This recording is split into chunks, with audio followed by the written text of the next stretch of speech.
Screaming. Start the theme. I can't be bothered to mute, so if you're Sing talking, the theme tune, everyone's play going to the hear it. theme I bet. tune. Brrr. Going live. No, Well, fuck it, we'll do it live. Let's go for it. no, let's go. Right, I've done it wrong. That's the one I need to. That's what I need to do. Yeah. Do it right. Spook Willy Bum Bum. You know there's a new theme tune, right? Nope. I made it in August. I can't believe you pestered Voodoo. I can't believe it because I will, by hook or by crook. Because you have autism. Because I made a new theme and it's better than the old theme. Willy Bum Bum. Shitting over my entire artistic Willy output. Bum Bum. This was perfection, Hobbit. No, it's not. It's a first draft. It was you know, a thumbing and a softie. It is a placeholder. Well, there you It's go. a The theme tune suits the show, then, doesn't it? It's a lorem ipsum until the real pièce de résistance comes through. And we are live with another spoopy poopy show. And I just found out that Mike Myers, who's the actor in Wayne's World and So I Married an Axe Murderer, it's not Michael Myers, which is in the films, which is not Friday the 13th, which is not Nightmare on Elm Street. But in the last Halloween film, they did want Mike Myers, the actor, just to have a cameo, you know, just to be in the background. Because it's funny. As a little eggshell, whatever it's called, Easter egg or whatever they call it. Are they trying to do that to confuse me even more? It won't work if I never watch any of these films. Yeah. That's Yeah. Excellent. Yeah. Right. Welcome, anyway. Welcome. Yes. Welcome to the show. Feel common. Slight change in schedule, right? I get to be substitute Dom number 2 in this one because real Dom couldn't make it on account he has the shits. Violent, because he's got a boil on his diarrhea. bollocks. He's got a boil on his bollocks. He has explosive diarrhea. You've heard that joke, industrial haven't you? diarrhea. You've heard that joke, haven't you? Princess Anne's going round this hospital. Hello, how do you do? What you in for? Hello, how do you do? What you in for? Bloke goes, what? She goes, hello, how do you do? What you in for? So he goes, what you in for? Shit, he says, I've got a boil on me bollocks. Anyway, afterwards, Princess Anne's gone. He gets bollocking off the nurses. No, you shouldn't say that. Just say, you know, I've sprained my ankle or something like that. So anyway, he's still in there a week later, and the Queen comes round. So the Queen's going around. Hello, are you? What are you in for? Hello, are you? What you in for? Yeah. So gets the same bloke, and she says, hello, how are you? What are you in for? He said, I've sprained my ankle. She says, oh, glad to hear the boil on your bollocks has got better. Where's the soap? So yeah, yes, it does. Oh, and we've got a do you understand that joke yet? Is that an autism test? That joke? It works. Yeah, it works. It's double meaning. Yeah. Yes, it does. Quick one from the chat though is from Alphabet Cat. Is Champ related to the Loch Ness Monster? Yes, it's the Loch Ness Monster's American cousin. So we'll be covering that tonight. So did the what's that cartoon show about the Loch Ness Monsters? The Family Ness. Did the Family Ness have an American cousin? They could have done. They used to wear Scottish hats, didn't they? Though. So yeah. I don't think the real. Do you remember that? Do you remember that show, do you, Hobbit? Yeah, I remember it being not very funny. Or good. It wasn't funny, it was scary. It was about monsters. Yeah, but so was Trapdoor, and that was funny. But and the magic roundabout was about drugs, wasn't it? Everyone was on drugs. Yeah. Where's my dinner? Oh, no, look at that. You Google Family Nest, you don't get any results. Oh, no, we've got it. 1983, that was, Hobbit. Yeah, I think I remember the theme tune. Hang on, what was it? No, I'm thinking of Ramsey Nesbitt. Did you write the theme tune? I didn't, and I didn't sing it either. I was just a twinkle in my father's eye back then. Yeah. Oh, you can buy it on. You can buy it on VHS apparently. Let's have a look at the Family Nest Wikipedia. Hey, Hey. Home releases, VHS. Oh, DVD. It was on DVD in June 2003. 2003. Yeah. We could buy a copy then. Yeah. Get the official scoop on the Ness family and what they're up to. Yeah, what they're so doing. you had... And also Scooby-Doo. Scooby-Doo met the Loch Ness Monster as well in one of his episodes. That was the feature-length one. This is the tin... I'm going to put my tin foil up now. I'm going to ask you, why was Scooby-Doo scared of ghosts? Because he'd never actually met one. It was always Mr. Jenkins from the theme park. Yeah. Interesting, yeah. You're saying because he's never seen one, he can't believe. That's a bit like saying, how come you're Christian if you've never seen Jesus? But you think of like the thousands and thousands of quote unquote ghosts that Scooby-Doo has met. I think, though, before we get to that question about Scooby-Doo, there's other questions that need answering, like, how could a dog talk, to start with? Well, he didn't talk, he went, like that. Well, you could understand it, though, really. You could roughly understand what he was saying. Well, Shaggy could, because he was stoned off his fucking mind, weren't he? And why is it when Daphne's supposed to be the prey one, Valma's the one I fancy? Because you have autism, I bet. Yeah, but Valma's sexy. Velma's a lesbian. One of them was a lesbian. Yeah, she was a lesbian. She's not a lesbian, that's retconned. Velma went out with Johnny Bravo. Did she? Velma, she wore the soap, didn't she? Velma is like a certified heterosexual. Is she? Yes.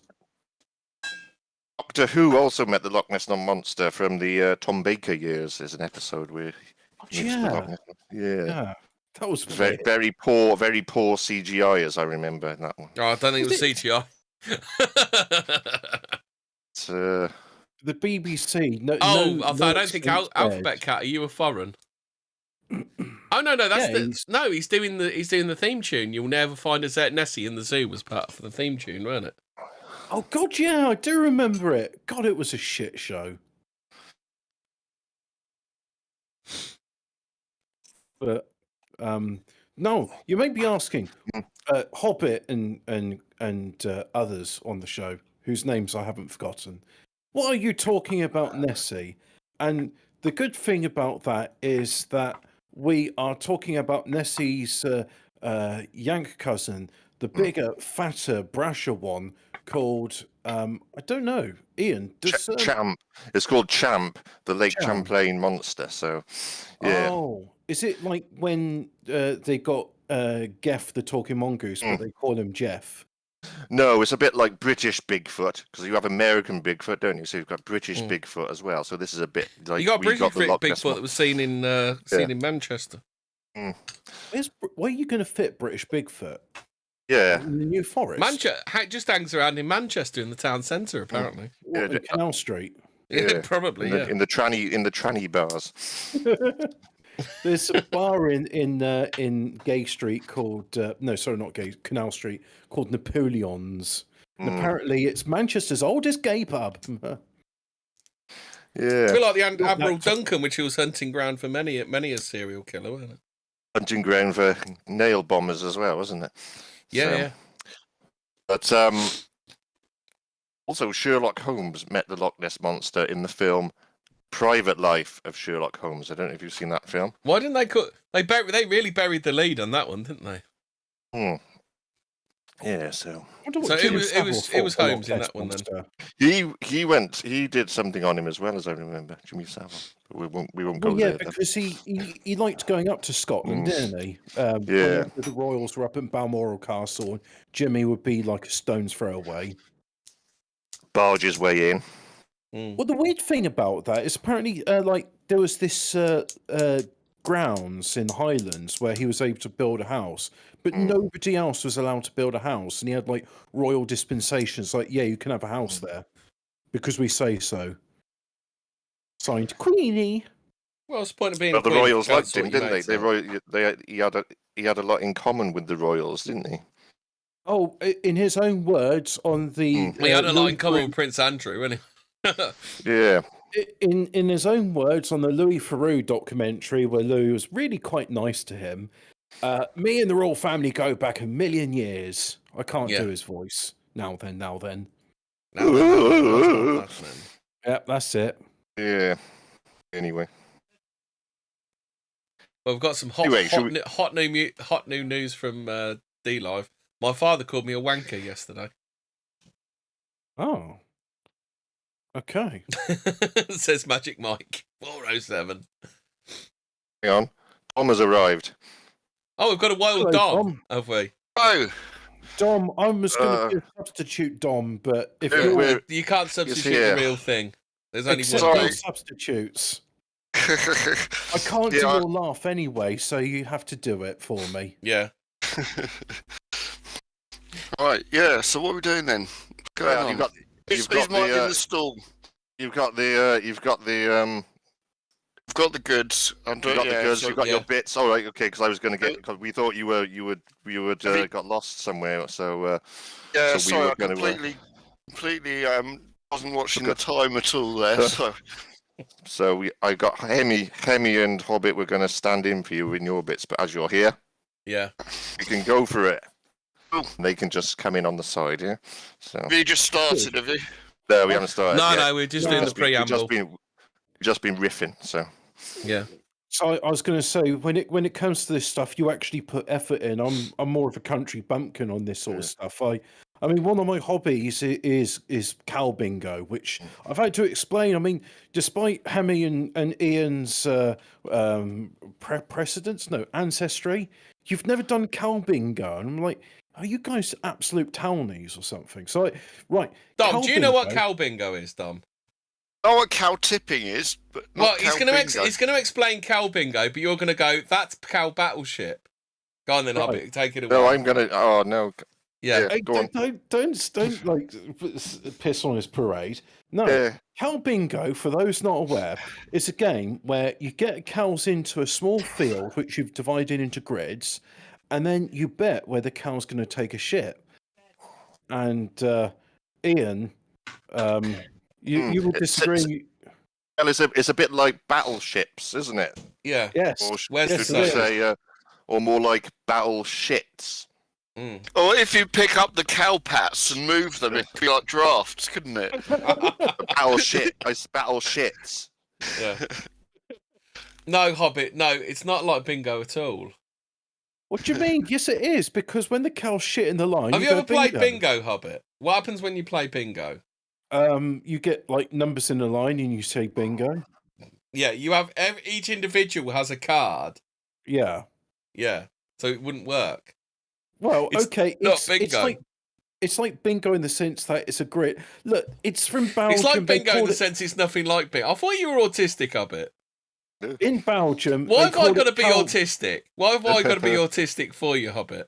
In Belgium, they called it cow bingo, and I don't know. Maybe something's lost in translation. Yeah, it seems a hell of a lot easier just to play bingo. Wait, yeah, but who's going to be wanting to play bingo and you're in the field looking at cows taking a dump in the grid square? I suppose if there's some mushrooms in that field, it makes sense. Well, you get enough cider and it's interesting. But it's still not bingo, no matter how drunk you get. Well, yeah, but okay, look, the Belgians call things differently, all right? What you and I would call, like... But it's a euphemism, and I don't understand how the cultural thing happened, but... It rolls off the tongue better than, hey, let's place bets on when cows are going to take a shit in the field. Yeah, that sounds like a good game. What should we call it? Battleships. Yeah. The shits. Oh, you could just mines in the field and have like big numbers painted on the cows, and you could bet on which one gets blown up first. Yeah.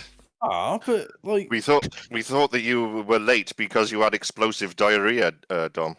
Yeah. Well, that's what the story we're taking with. You were playing cow bingo, but with your toilet. Oh yeah, it's just on a day ending in a Y with me. Yeah. Pebble dash in the pan. Yeah. With a Jackson Pollock. Yeah. Anyway. We're here all night. Anyway, should we kick off with the subject? Yeah, let's go for it. Like Champlain. Yeah. Okay then. All right, I'll kick off then. I'll start off. If you've got everything, everyone's ready. Everyone's sitting comfortably. So anyway, okay. So Lake Champlain is a natural freshwater lake in North America, mainly within the borders of the United States and the states of Vermont and New York, but also across the Canadian-US border into the Canadian province of Quebec. So we can see that there. That line across is the border, then, is it? It is the border, yes. So there's the fascist dictatorship of Quebec. Yeah. So, it was about The Democratic People's Republic of Quebec. Well, their president Fortean words episode on his own. What with his parentage and all. 2009, I did drive up along the lake. I have been to Lake Champlain. I did drive over that border many years ago when I was younger, but I saw no creature. So unfortunately, Alaska. Yeah, to Alaska. Yeah, where's the soap? Every time you say that, because she rubs the soap on her cunt. Yes. Where's the soap? She rubs it on her cunt, rubbing the soap. Yes. Can't help anyone that this is their first episode. Yeah. Anyway. If this is your first episode, then fuck you very much. That's why the soap was wearing, though, wasn't it? Anyway, remember to like and subscribe. All right, let's go back to this. Okay, so Lake Champlain is the 13th largest lake by area in the US, approximately 490 square miles. How do you know? It's all there in the text. He had his tape measure It's out. 107 miles long and 14 miles across at its widest point. So it's much bigger than. To back that up. Much bigger than Loch Ness. So Hobbit, ask Snopes. Ask Snopes how big's Lake Champlain. The lake is said to be the home of a Loch Ness monster type creature called Champ. And over the years, there have been numerous reports of the creature. So let's go to the next picture there, Hemi. And we'll just look at the sort of things people have been seeing in Lake Champlain. Go to the next picture there, picture number 2. That's the Loch Ness monster. Well, it's not. It's the Lake Champlain monster. So they're very similar, maybe of the same family, aren't they? Same sort of creature. They just took an idea the Scotch had to kind of drum up tourism to one of their pissant lakes. Well, let's find out then. We got burgers and nice weather.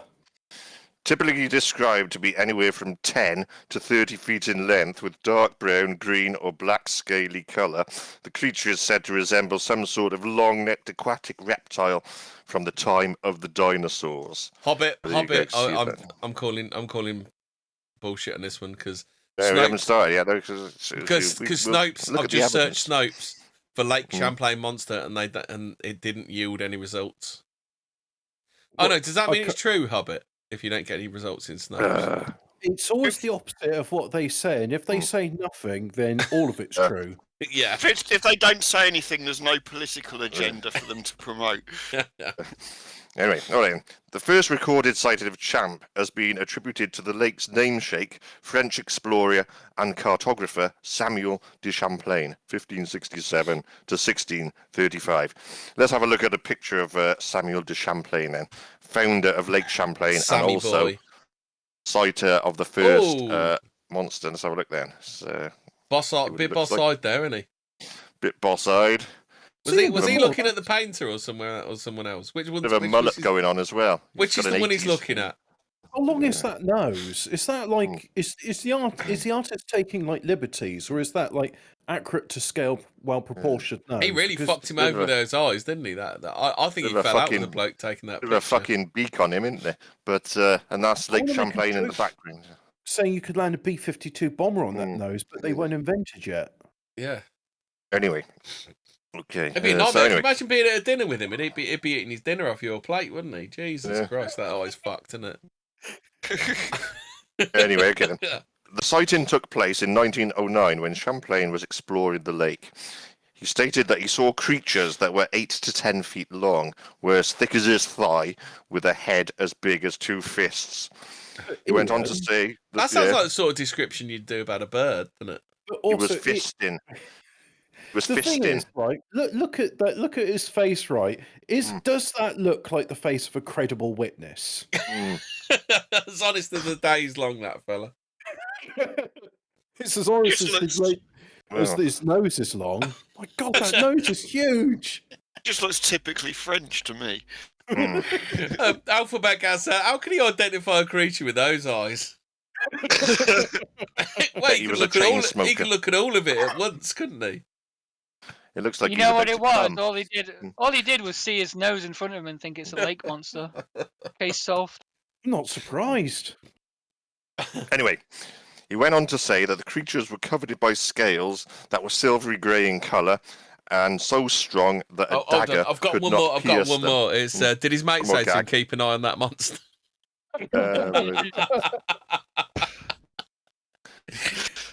Skeptics say that what Champlain actually saw was a garfish, a class of fish that includes lake sturgeon, which live in Lake Champlain. Champlain's description of the creature sounds very much like a garfish, though much larger than usual. So if we go to the next picture there, Hemi, let's have a look at a garfish and see if that's something that could be mistaken for a prehistoric lake monster. Shit. And when we'll make them look at that. You definitely feel the garfish there. Christ, that is ugly, and look at the fish as well. Look at the size on that. You'd definitely dom your pants if you saw that, wouldn't you? Yeah. Mate, that could eat you alive. What the hell? Yeah. Fucking hell.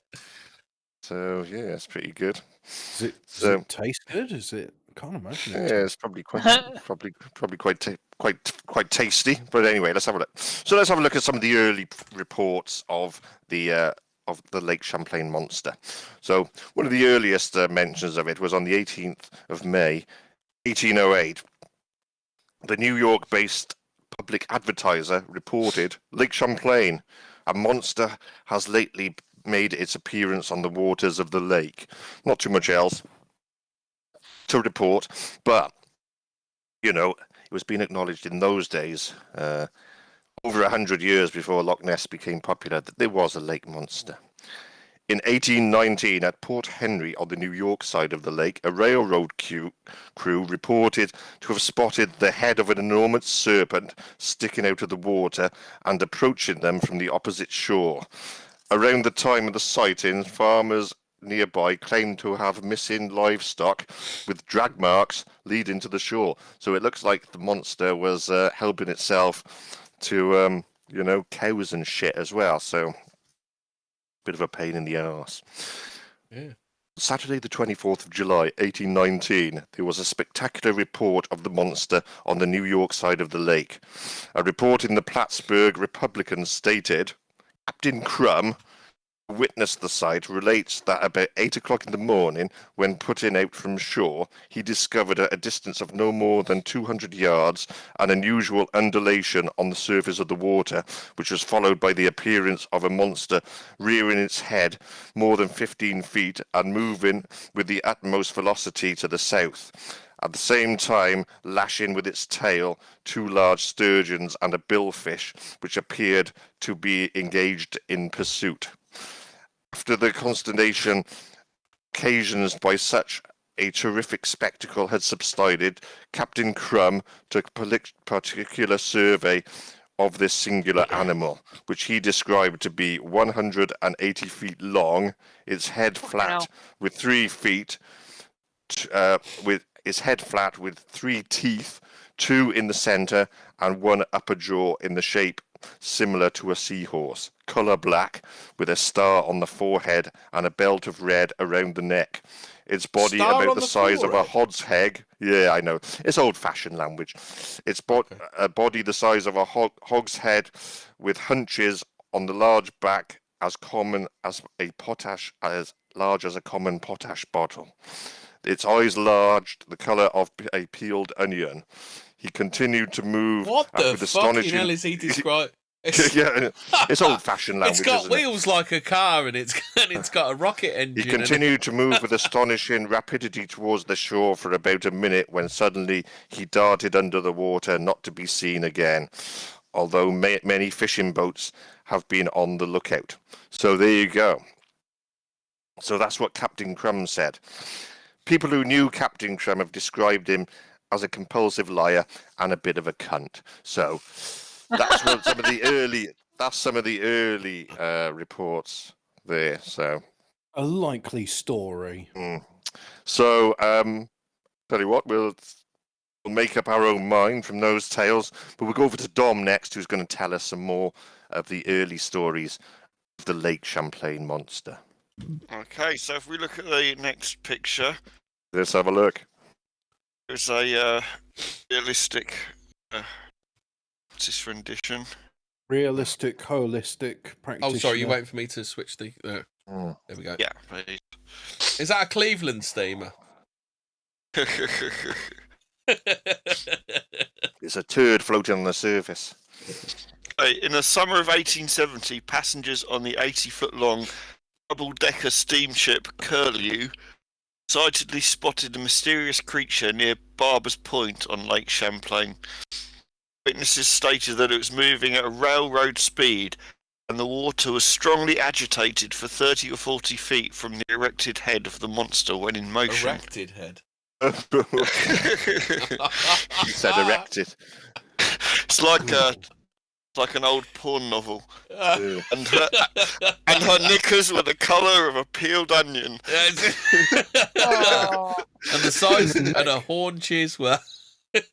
And the neck had a great turgidity, for it was turgid. And her face looked like a pig. Oh, wait. And she had a star on her forehead. Red as a slapped ass. Oh. So in July 1873, workers were building a section of the New York and Canadian railroad line on the shoreline of Lake Champlain when a large serpentine creature was spotted in the water. Whitehall Times on the 9th of July that year reported the witness descriptions of this sighting as follows. As he rapidly swam away, portions of his body, which seemed to be covered in bright silver-like scales, glistened in the sun like burnished metal. From his nostrils he would occasionally spurt streams of water above his head to an altitude of about 20 feet. The appearance of his head was round and flat, the hood spreading out from the lower part of it like a rubber cap often worn by mariners, the cape to keep the rain from running down the neck. His eyes were small and piercing, his mouth broad and provided with 2 rows of teeth which he displayed to his beholders. As he moved off at a rate of 10 miles per hour, portions of his, because they were carrying a bloody speedometer with him, obviously, portions of his body appeared above the surface of the water, while his tail, which resembled that of a fish, was thrown out of the water quite often. Witnesses said the creature was 20 or more feet long and at least 20 inches in diameter, as it skimmed along the surface for a quarter of a mile before dropping from sight.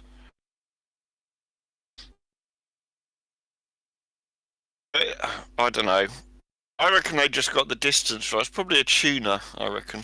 Not a prehistoric creature which has survived into modern day. I just find the expression "a railroad speed" to be like odd. Why don't you say the speed of a locomotive? These tales are early tales from the days of the old Wild West, so you've got to give a bit of that railroad type type shit going on. It was sponsored by Big Railroad. That's it. They weren't interested in a railroad locomotive or an engine. It was like, no, it moved at the speed of a railroad. You've never seen them Chinese laying a railroad. It's fast. You still had slavery in these days, so yes, because slavery is not a thing we have to contend with now. We have mortgages and student debt. It's not slavery if it's voluntary, is it? Yeah, it's completely voluntary. No one forced you to go to university and get a mortgage. Because I think they used the Chinese and the old to expand into the west, didn't they, to build the railroads? Whereas we just had the navvies, didn't we? Yeah, that was the thing. And the navvies we had, they went over to America as well. And navvies is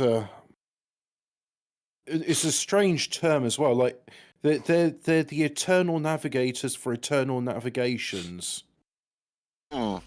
Why would you call a canal an internal navigation? But people from olden days were weird. Well, what about modern day? Why would you call someone who operates a coffee machine a barista? That makes no sense to me, right? But what should you call someone that, like, you know, pumps coffee? I mean, it's not a bartender. It's just a shop assistant, isn't it, really? Like a dinner lady? Yeah. No, they don't do dinner. So they're even doing less than a dinner. It's just tea maids. That's what you call them, a tea maid. Lady. Teammate, yeah. Yeah. Yeah, I've got Mystery no solved. objections to tea maids. So, right, now we've solved that one. Yeah. Following this encounter with Champ, contractor from New York and Canadian Railroad, C.S. Leonard, quickly came forward with a strange tale of an encounter weeks earlier. Leonard said he'd been the head of a work crew filling in a ravine on Lake Champlain shores, when his workers told him of an incident involving a big snake. Thinking nothing of it at the time, Mr. Leonard said that his suspicion was aroused a few days later when he found bones, feathers, and remains of fish which he thought had probably been left by the monster, or that the creature had been trapped or lived there in the deep ravine. The evidence is mounting up then. And that Also, guy was aroused when he saw the monster. Also, in July of 1873, General Barrett told of seeing a sea serpent poking its head out of the waters of Lake Champlain on the desk of his home. He said he went to fetch his gun, but the creature was gone by the time he returned. Barrett's son, David Barrett Jr., a neighbour, Leverett Wilson, reportedly gave chase and soon spotted the creature dragging its immense length across the tall grass of the marsh. It had something in its mouth which resembled a large turtle. Barrett said he took aim and fired, but the creature instantly slithered into the water and vanished. Two men described Champ as being between 40 feet long, silvery scales glistening in the sun.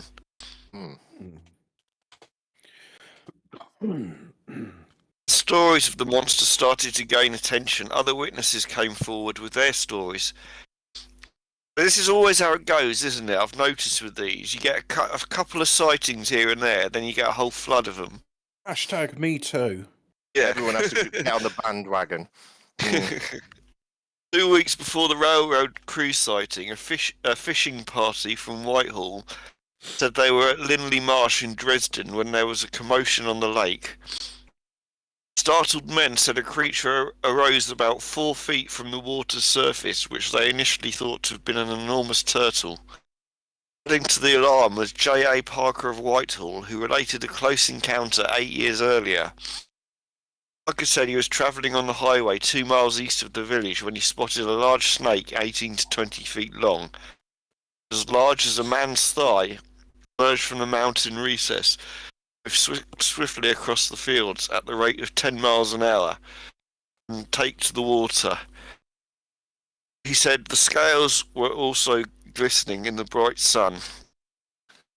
A lot of scales being seen on the creature, isn't there? So, and again, the gar has scales too, so it's interesting that that be what they're seeing. Anyway. But that was the olden day. They thought they always called them sea serpents anyway. They didn't know what Donna's. You know what the fuck they were, did they? Anyway, that night he was visited by another snake. This one was as large as a man's penis. Okay, can we see the next picture? Penis. We ready for the next one? Yeah. Is that the one with the big head? Yeah. That's what Bulbous she head. said. Yeah, purple head. Also, in 1873, animals and livestock started disappearing from around the lake, prompting alarm that the monster was snatching them. General Barrett noticed that 2 calves were missing from his pasture. Inspecting the field, he found a trail of matted grass leading down to the lake, which he took as evidence for the presence of the monster. Neighbouring farmers reported missing sheep and fowl and observed that their cattle appeared nervous and restless at night, bellowing and making a hell of a racket. General Barrett was so concerned that a watch was organised to keep an eye on the animals throughout the night to ensure they did not become a feed for the monster. So the sheep were worried then. The sheep were acting funny as if something was... They've been worried. Yeah. I feel this is now a pertinent time to do a joke. Knock, knock. Go on. Knock, Sir. knock. An interrupting cow. Go on. An interrupting cow. Where's the soap? Alaska. No. Alaska. No. Dorset. That joke works so well. I'm really glad we did it.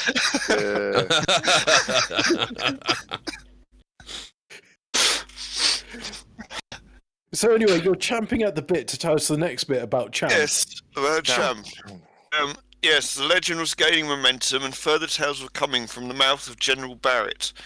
He said that there had been stories of a giant serpent near his farm for at least a decade. According to one story, a cave on the nearby Champlain farm was home to a reptile.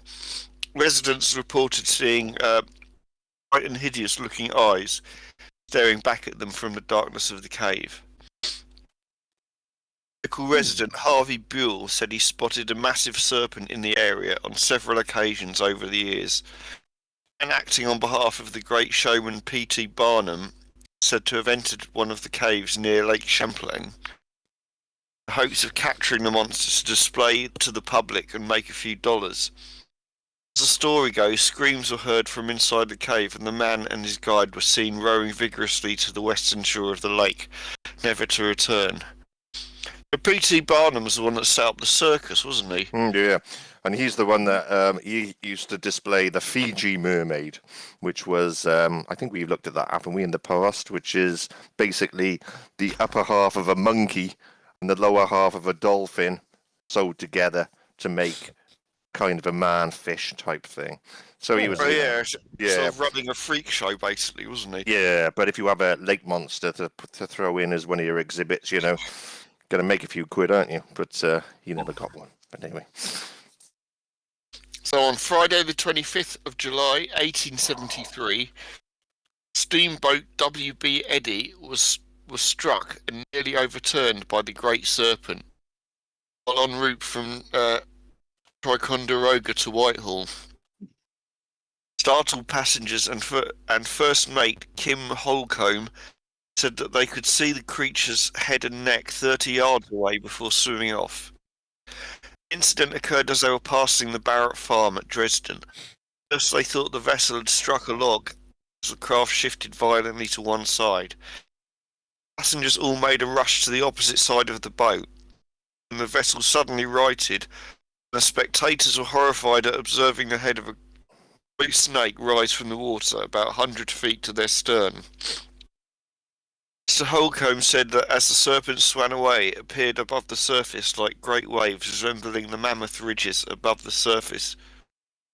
Resembling ridges of silver as its bright scales sprinkled in the sun.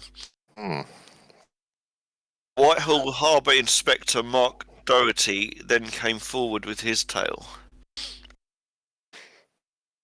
Several years earlier, while fishing at nearby South Bay below Dresden, Mark said that he had hooked a catfish and had reeled into within 50 feet of his boat, and the head of an immense snake appeared near the catfish. As it disappeared, his line snapped as a large ripple appeared in the water. He was convinced it was the monster. Interesting. Meanwhile, more tales came forward.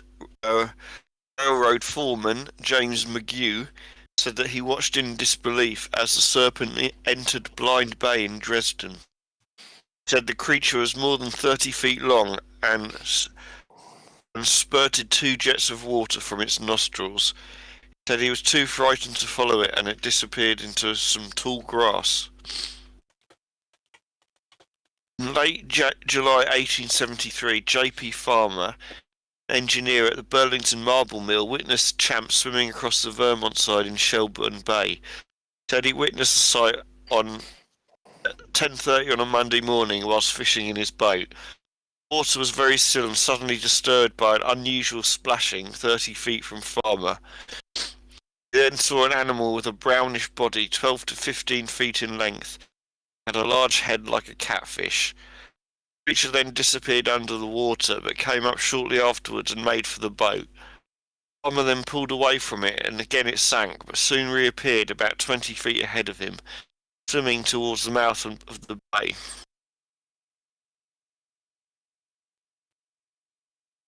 Mine. If it's got a head like a catfish, I think it might be a catfish. Nah, it's got Yes, to it's a garfish. Which until today, the only gar I know is Garfield. So what's this garfish you speak? I don't think. Gar, that's oh fuck, what's that? Is it that film with the guy who's half monkey or something? Gar, you remember that one? Is that the like Tripitaka where they go get the text of Buddhism to India? That's monkey, isn't it? That's monkey magic. I like that show. You weren't sure, the one on the horse, you weren't sure whether that was a man or a woman, were you? Was it a man or a woman? Not sure. It was a woman. She had tits. Really? I don't know. Yeah, I noticed. Anyway. It definitely. She had like a woman's voice and everything. It was a woman. Yeah, all right then. That's cleared that up then. So yeah. so moving on, back to the garfish, which is not a catfish. Which but is... what if you like discovered only at the last minute that she was a man? You kick her out of bed after you paid your money. What are you going to do? Yeah. You're not going to get a refund, are you? You're not going to get a refund. So what are you going to do? She's going to be like same but different. Yeah, you can get an refund. Not item not as described. You would have given it to. You won't get anything out of the pimp once they've handed it over. Just got to make the most of it. They quite follow the trading standards, do they? So. Jojo Gizmo says, just clicked on this. Is it the Lambton worm? In the song, it said it had a great big head, a great big gob, and a great big goggly eyes. Yes. Welcome to our serious paranormal investigation show where we take a somber look at the world of the weird. Yeah. Sober, did you say? Shit. We do. Very. It can be like we do take a light-hearted look at it, but also it is serious as well. So we do take a serious. Yeah, we do take a serious note. It'd be dead fucking serious if you're looking down that thing's throat, wouldn't it? You don't fuck about all the time. we approach this with the seriousness that the subject anyway deserves. It's well proportioned. So. Mr. Farmer then quickly rowed to the shore and stood watch with two other men, Mr. Munro and Mr. Page. He rowed two other men? Yeah. 3 men watched for a further 2.5 hours. Where was he? Hampstead Heath, was it? Hampstead Heath Toilets with George Michael. But did not sight the creature again. However, Mr. Munro did say that he had seen a similar creature a year earlier. They thought was stalking a calf on his cow pasture. Yeah, did he fuck? Yeah. On the 30th of July of 1873, the Whitehall Times reported that a dead horse had been found the previous week on Dresden Farm. Its back broken. Were they flogging it? Suspect. The dead horse. Were they flogging it? Oh, right, yes. Alaska. Anyway, at the same time, on the James Gertie farm, a missing ox was assumed to have fallen prey to the creature. 3 dogs went missing, one belonging to General Barrett. The fears seemed to be realised when the carcass of one of the dogs was found near Barrett's farm. What they really mean is they didn't really give a shit until it got to the high-ranking officer's house. Maybe it was from Korea. Maybe maybe if he had a taste for dogs. You know what we should do? We should go to a village and over the course of a year stage a number of supernatural encounters. Yeah. Then open a gift shop. And then we should make a crop circle somewhere, shouldn't we? Dog. Make a crop circle, innit? What? 2 bits of string and a plank. Yep. Yeah. Easy. But anyway, why has nobody thought this up I know what before? we'll do. We'll do about 1,000 crop circles in England with just a plank and a string, two Hang bits on. of string. This sounds like a lot of work. No, it's dead easy. It's Well, they should be cock circles. It's just a big cock and balls. yeah, no one's done that yet, have they? They've done the alien face. So, yeah. But anyway, back to the subject. So we've covered a few stories from sort of Victorian time there, and they seem to be, seems to be quite a few. So, Yeah. Definitely something going on in Lake Champlain. Maybe a garfish. To be fair, that does look like someone's arm coming out of the water. It could have been a sock puppet. Yeah. It's a puppet. It's not an actual photo of that though. So, but there's the cow. There are the cows shitting themselves on the side. I thought they were tombstones. That's really badly drawn. I thought they were tombstones. That's the best. I can see their cows now. You've told me they're cows. I thought that was like a tombstone with like an angel on the front of it. And that kind of ties in with the game that Hobbit was playing with battle shits. Yeah. Yes. In battle shits for real life there. That Anyway. picture looks like the artist was left-handed and he held his right hand out in front of him. Yeah. To model the drawing on. Yeah. He's doing like the gay hand thing, isn't he? Yeah. Anyway, back to this then. All right, we'll get on with this. Yeah. So, in the midst of this glut of monster reports, William A. Wilkins, editor of the Whitehall Times, took the unusual step of organising a posse to track down Champ. He wrote an account which posse. Posse, you know. So he wrote an. No, go on. The Lone Ranger, he's in a real fucking pickle, and he whispers in his horse's ear. The horse comes back with a bird on the back, and he goes, "No, I said posse."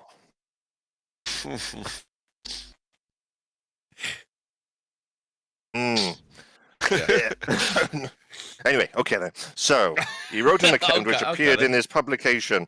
He claimed that he had received reports that the creature was trapped in Axhalive Bay on the lake. He and the posse set off for the bay on his steamship, Molyneux, but found the bay choked with weeds, making it impossible to get a good view of the monster, so they devised a plan. Sometime between Friday, August the 8th and Saturday the 9th of August, 1873, the men who made up the posse were positioned in the formation on the deck of the boat so that they could volley fire into the thick bush. So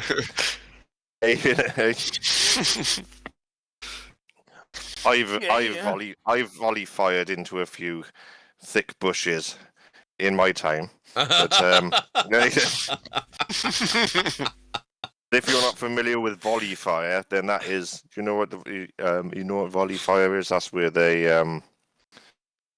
it's where you get all your guns lined up in a row and you fire all at once. So there's overwhelming firepower. You have different rows, don't you? You have more than one row. So once one row is fired, the other row. Yeah, one's reloading while the other's firing. Yeah. Right. That's fire in advance. Yeah, so Yeah. after the volley fire was done, the head of a mammoth snake appeared through the tangled vines and brushwood.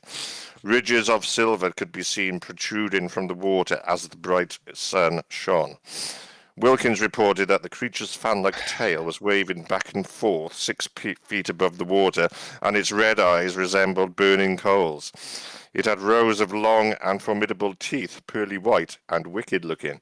Wilkins continued, the serpent's midsection was 18 to 20 inches thick and stretched out 40 feet, gradually tapering at both ends.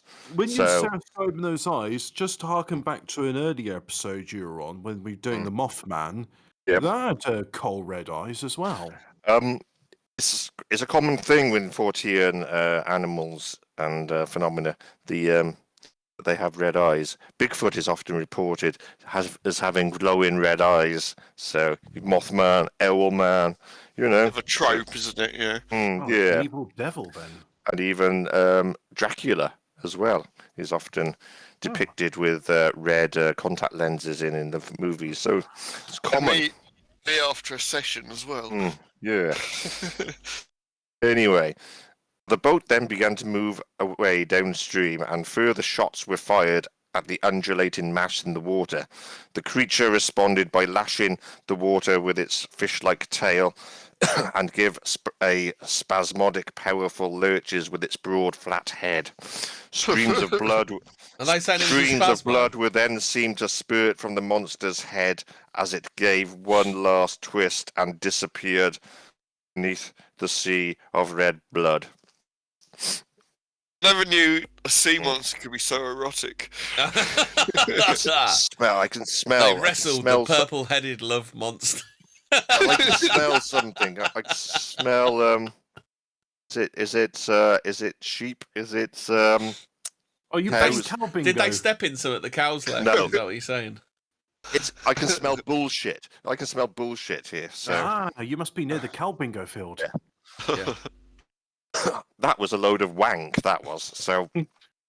Wilkins' tale is widely reprinted in many papers across the country, often with the more sensational. So were they basically saying they tried to choke it, and well, basically eventually they're it making convulsed it and spat at them? The editor of the local rag basically said that they killed the monster and printed the story in his paper. So. Has he not watched any telly? You know, if you don't see the body, it ain't dead, right? Anyway, the story is generally regarded as a work of fiction made up by Wilkins, although it was taken seriously by some gullible people and railroad workers laying track near Dresden, where they were said to be anxious, staying too close to the shore and staying close together in the fear of being snatched by the creature. So there you go. So you mean they wanted a day off? Yeah. I've already laid track tonight. And the union would probably be behind them. Oh, we want a day off because we're scared a monster might get us. Yeah, right. Then we'll sort that out for you.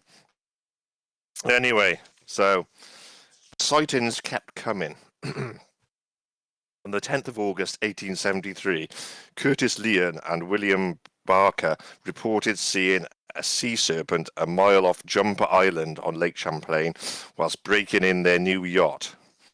On the 15th of August, 1873, a dozen campers set off in 3 small boats to go fishing near Hyde Point on the lake. The sky was overcast, the water was still, and the atmosphere hazy. After rowing for about an hour, the group in the boat led by Colonel Fred E. Smith of Montpelier spotted an object moving to the northeast about 2 miles away. One of the campers... names nicked from European places. You've got Dresden, Montpellier, Whitehall. It's Canada, isn't it? So there are a lot of French immigrants and I am French. That is why my name is Champlain. Samuel de Champlain, exactly. Yeah. Anyway, one of the campers said, at first it looked like a large black dog sitting on the water. In a movement, it appeared to rise and draw more of its length from the water until it bore more of a resemblance. Why do they use descriptors from Fiesta magazine circa 1990? Well, he thought his length came out of the water. It bore more of a resemblance of a woman who was all hot and sitting on the sofa as a lesbian friend entered the room. The plumber then entered. Hey, girls, can I join in? Anyway, he was dressed in the waterproof coat, cloak and hood. The object then bent over and submerged. As the boaters tried to make sense of what they had just seen, the object reappeared. First, there seemed to be a black dog or head, apparently looking about, making observations. Then its length was drawn out to what seemed to be about 7 or 8 feet, perfectly erect. Then, evidently, much of the length was still in the water. The object was travelling swiftly southwards and was soon moving at a tremendous speed. Suddenly, the object again...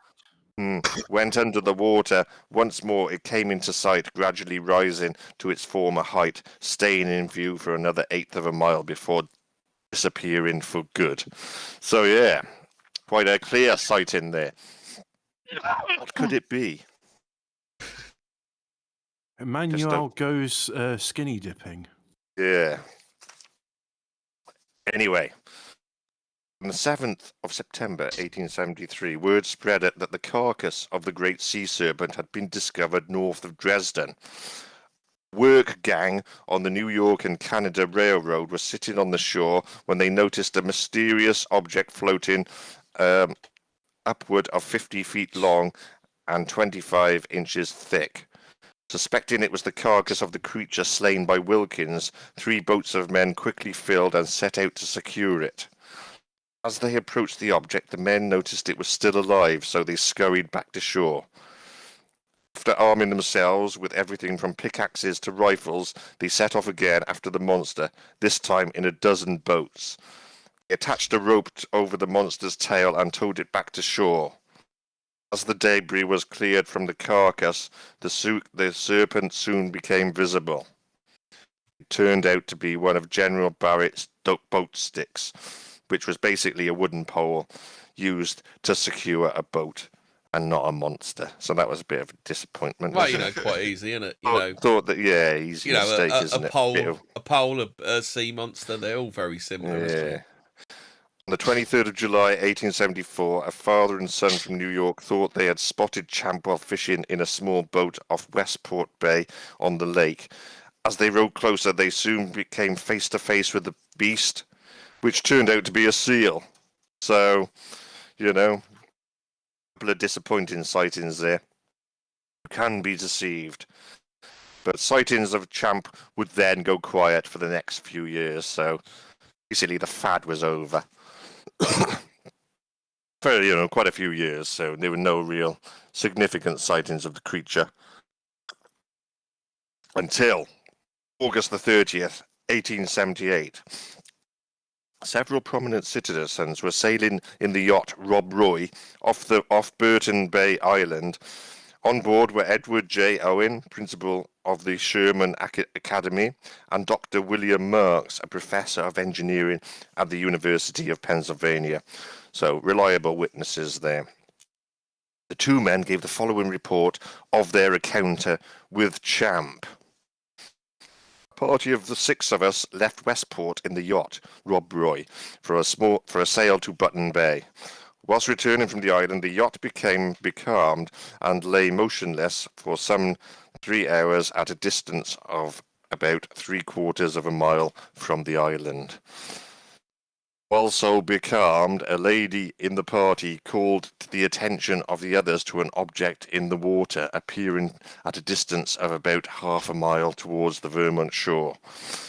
Without any difficulty, we could discern a monster proceeding through the water at a rapid rate, having just the back of the head and 2 large folds projecting above the water, and at some distance, say 150 feet or more behind. 2 more folds that were apparently the tail. As it passed along its course, the head would go under the water and lift itself above at a distance easily discernible. The motion was similar to that of a snake, sinuous and undulating.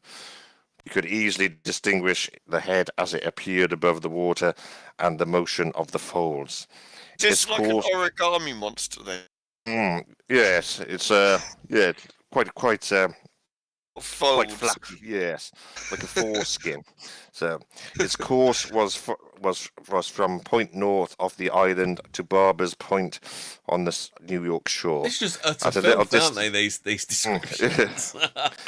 At a little distance north of Barber's Point, at 1.5 meters, disappeared from sight beneath the water.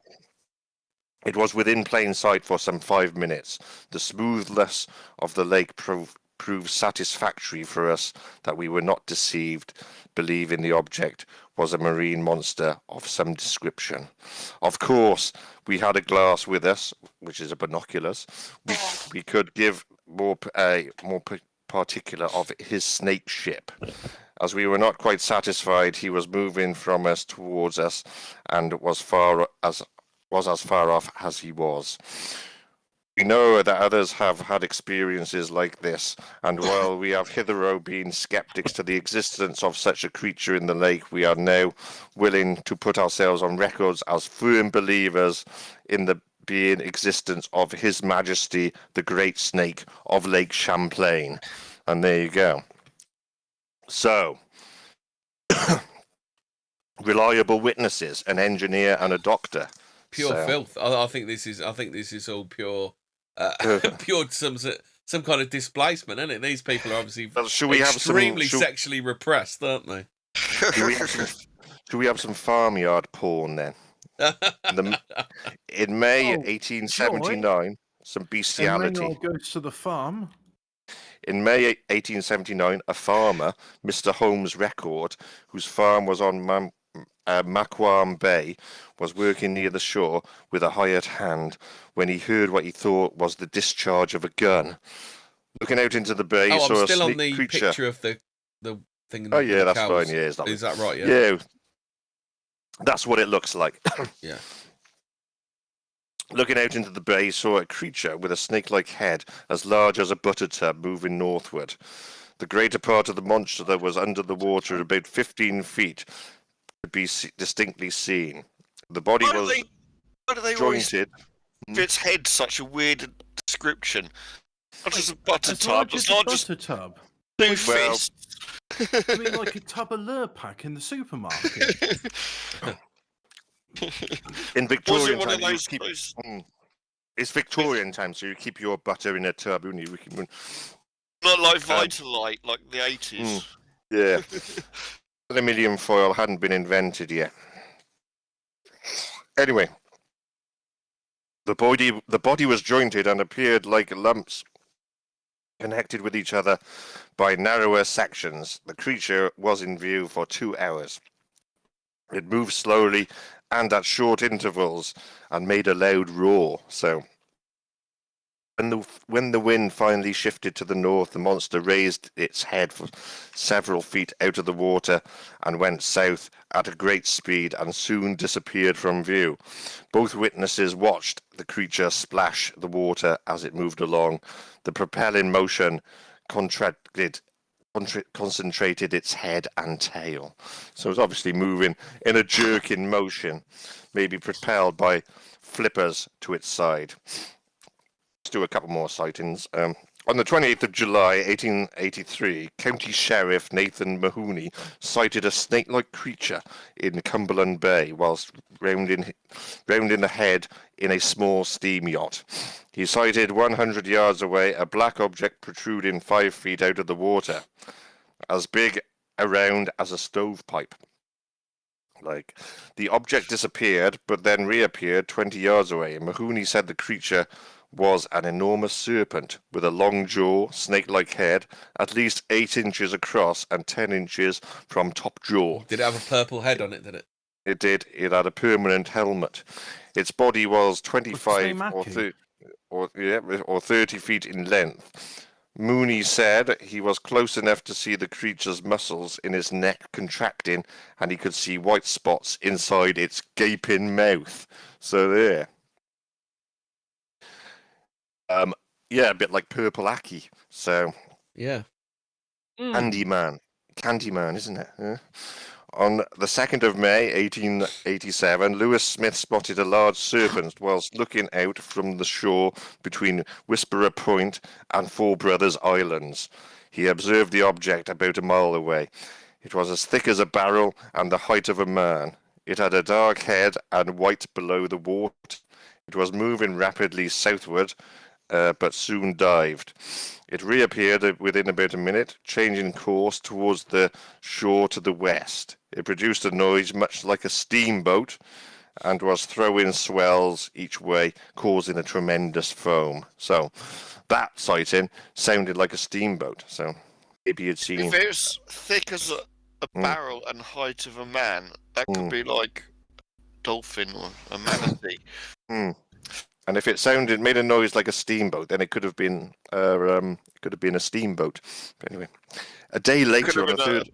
Maybe steamboat. Yeah.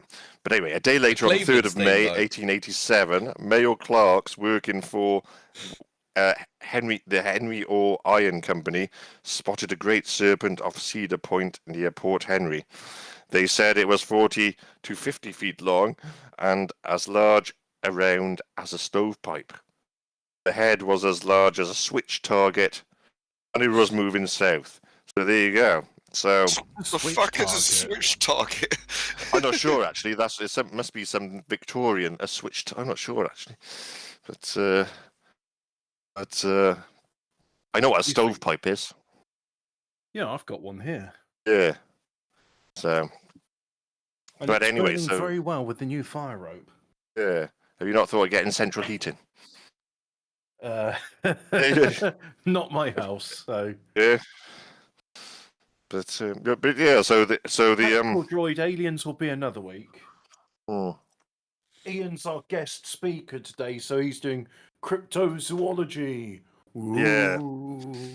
Study of unknown animals. But yeah, because you haven't done the Gazorpazorps yet, have you? Aliens. we got some more to do actually. We got some more left.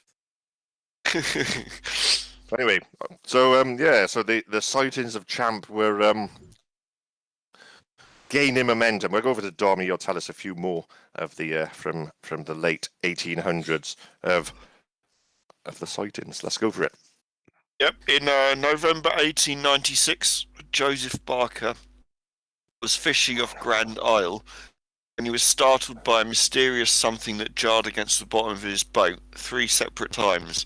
At which point he spotted the slimy tail of the monster curled up over the stem of his boat. The creature had a flat head and disappeared into the lake after he picked up an oar and whacked it. On Wednesday, the 14th of April 1915, several people reported seeing a sea serpent at Bulwagga Bay in Port Henry, and its head was the size of an antique humidor. It was first seen through binoculars and seemed to be stranded on a reef. It was described as 40 feet long and soon managed to get itself free after a few wild plunges which lashed the water into a foam. The creature then headed for the Vermont shore in great semicircular sweeps, finally sinking in a submarine fashion. In 1918, Frank Burrow was fishing in South Bay in Whitehall when he witnessed a sudden upheaval of water, revealing a creature whose body was so wide that it could not have been a sturgeon. It was of immense. A Nicola. Well, it was of immense length with ridges of fins 15 feet long. Jimmy Cranky. Yeah, Jimmy Cranky. No, too big to be Jimmy Cranky, isn't it? Went to swingers party. Skin was smooth, not scaly, and had a round head with jaws like an alligator. Oh yeah, probably Nicola Sturgeon. Disappeared after 20 minutes. Did she go to swingers parties then? She got someone arrested for putting up a Facebook thing. It was a Facebook invite to invite everyone over to Nicola Sturgeon's house just after she put up COVID restrictions or something. You see the thing where Nicola Sturgeon's got paintings of dominatrixes, and someone was asking why do you have paintings of BDSM in your house? Oh, yeah. I just thought, seeing as we're on the topic of sturgeon fish and their sexual interests, disgusting ways. Yeah. The Crankies used to go to swingers parties, or maybe they still do. I don't know. Maybe kept his school uniform on. I'm not your stepping stone.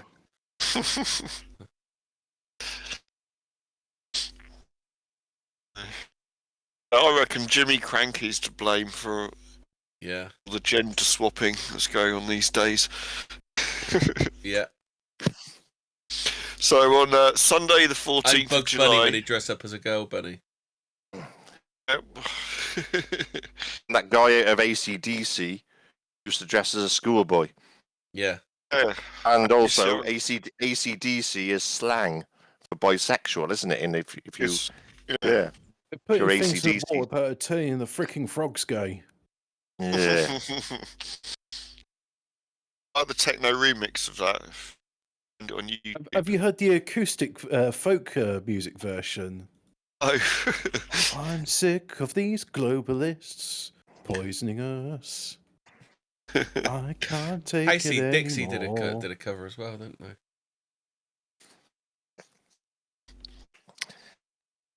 Anyway, go on, Don. Oh, it's still me, isn't it? Yeah, go on. Yes. On Sunday, 14th of July, 3 young men fishing on a lake to see a serpentine creature emerge from the mouth of the UK River near Willsborough Point. The creature burst through the water holding its head in the air. Thomas Bridge, Davis Riley and Wesley Quimby looked on with amazement as the monster began flailing its tail with such violence that a sea of foam created for several acres. Bridge stated that the sight of the creature agitating the water scared him so that he turned and ran, not stopping until he reached the village store 2 miles away, Howard. where they were selling He just really needed a camp fact, didn't t-shirts. Yellow belly. Yeah. Imagine when he got to the village store, they were like, "This is a local shop for local people." It's nothing for you here. Yeah. On the 12th of July, 1937, 3 old-timers from Whitehall insist they saw Champ whilst fishing off the Lake Pier. Reed McCabe, Hoops Gordon and Pat Harvey said they were startled when a huge 50-foot-long creature suddenly emerged from the lake near the Stafford boat landing. These aren't real names. they? Harvey, Hoops Gordon. What are we going to call him? Oh, let's call him Hoops. Do you want to Fags, say- Fags it- McGee. It's Coots. Sound like jazz musicians. Yeah. Coots. That makes a better. What's he say? His name's Coot. Coot. Everyone was called shit like that in 1937. Coots. Not everybody. The Coots Gordon Quartet. Some people had like really good names, like Julius and Isambard and Victoria, or Benjamin Disraeli, which is not so good. So yeah, they said it had a red flowing mane, eyes the size of dinner plates. They're just going for it now, aren't they? Yeah. Oh yeah, Well, they're describing the thing from Neverending Story, aren't they? The luck dragon. Fucking- Yeah. Or the, Yeah, well, or the, hang or on. the wolf. There were 2 protuberances on Flying its dog. head that resembled the antlers of a moose, and it had elephant-like ears. Saying about a moose loose in the hoose. Oh, what is There's a moose Yeah. loose is about this some like experiment gone wrong? Moose No. loose in the hoose. They've been on the moonshine, haven't they? Those guys, the old timers. Yeah, that's either moonshine or dementia. Yeah. Or there's a moose snake elephant hybrid out there? Man, bear, Man, pig. bear, pig.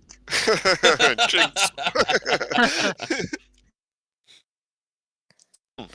He's half man, he's half bear, and he's half pig. Half man, half bear pig. The afternoon of September the 2nd, 1937, Mr. and Mrs. Charles Langlois were fishing in their Not real 16-foot name. You made it up. 16-foot motorboat heading for Roos's Point Ridge. They began casting their lines when suddenly ripples started to appear I've on got the some water. breaking news from Ukraine. A lot of people in Ukraine crowded together inside. Only 35% of Ukrainians have been vaccinated. Less than 2% have been boosted. Rest in peace, Ukraine. Do they have to get Do they get vaccinated against Russian bullets?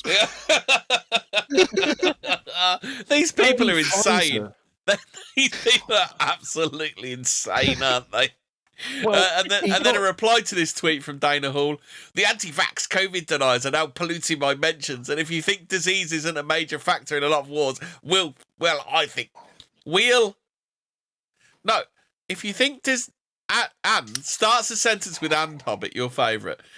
And if you think disease isn't a major factor in a lot of wars, Wheel, you're pretty fucking stupid. Wheel, as in we will. We will. You are pretty fucking stupid. It's too much bad grammar. Can't cope. I hate when people like they got this bad grammar and they're like trying to cleverly win an argument, and it's like Actually sweaty. Anyway. Oh, it's all right. We've got Dr. Janet Ventilate Meet Outside Ventilate Strange. She says, "Good Lord, talk about replies that miss the point. Dana isn't saying people shouldn't take shelter during bombing. She's saying the inevitable spread of a dangerous disease because people had to take shelter adds to the tragedy." Just imagine how worse the death would be if they weren't vaccinated. Yeah. So is this just the excuse to then come out with COVID, the Ukrainian edition? Is that Well, if they get killed by bombing and they die within 28 days of a COVID a positive COVID test, then they go on the COVID figures, don't they? This is going to give rise to super mega COVID. Russia's not killing anyone. They're just dying of COVID. Yeah, do you know how many people in Ukraine have died of COVID now? Like, death by COVID, the tank round to the face was a morbidity. This is gonna the entire Azov battalion were killed by COVID. By COVID. They're now having to self-isolate in Poland, I heard. This is going to lead rise to the new super mega variant called Champ. Yeah, Champ. It's going to be called Champ. It's got nothing to do with our show, Champ. It's just that's what it's called. A bit of politics, though, doesn't harm. Anyway, Dom, goodbye. Yes. Let's just finish this bit with. Sorry. Ripples moved towards their boat and the water became more agitated. 30 feet in front of them, a giant form emerged from the water and headed towards their craft. Mrs. Langlois screamed and the form struck the underside of the boat. Gradually frightened, the pair headed back to shore, where Mrs. Langlois, so shaken that she was taken ill the next several days. Mr. Langlois said of the encounter, "What we saw was the back. It was travelling towards us. It was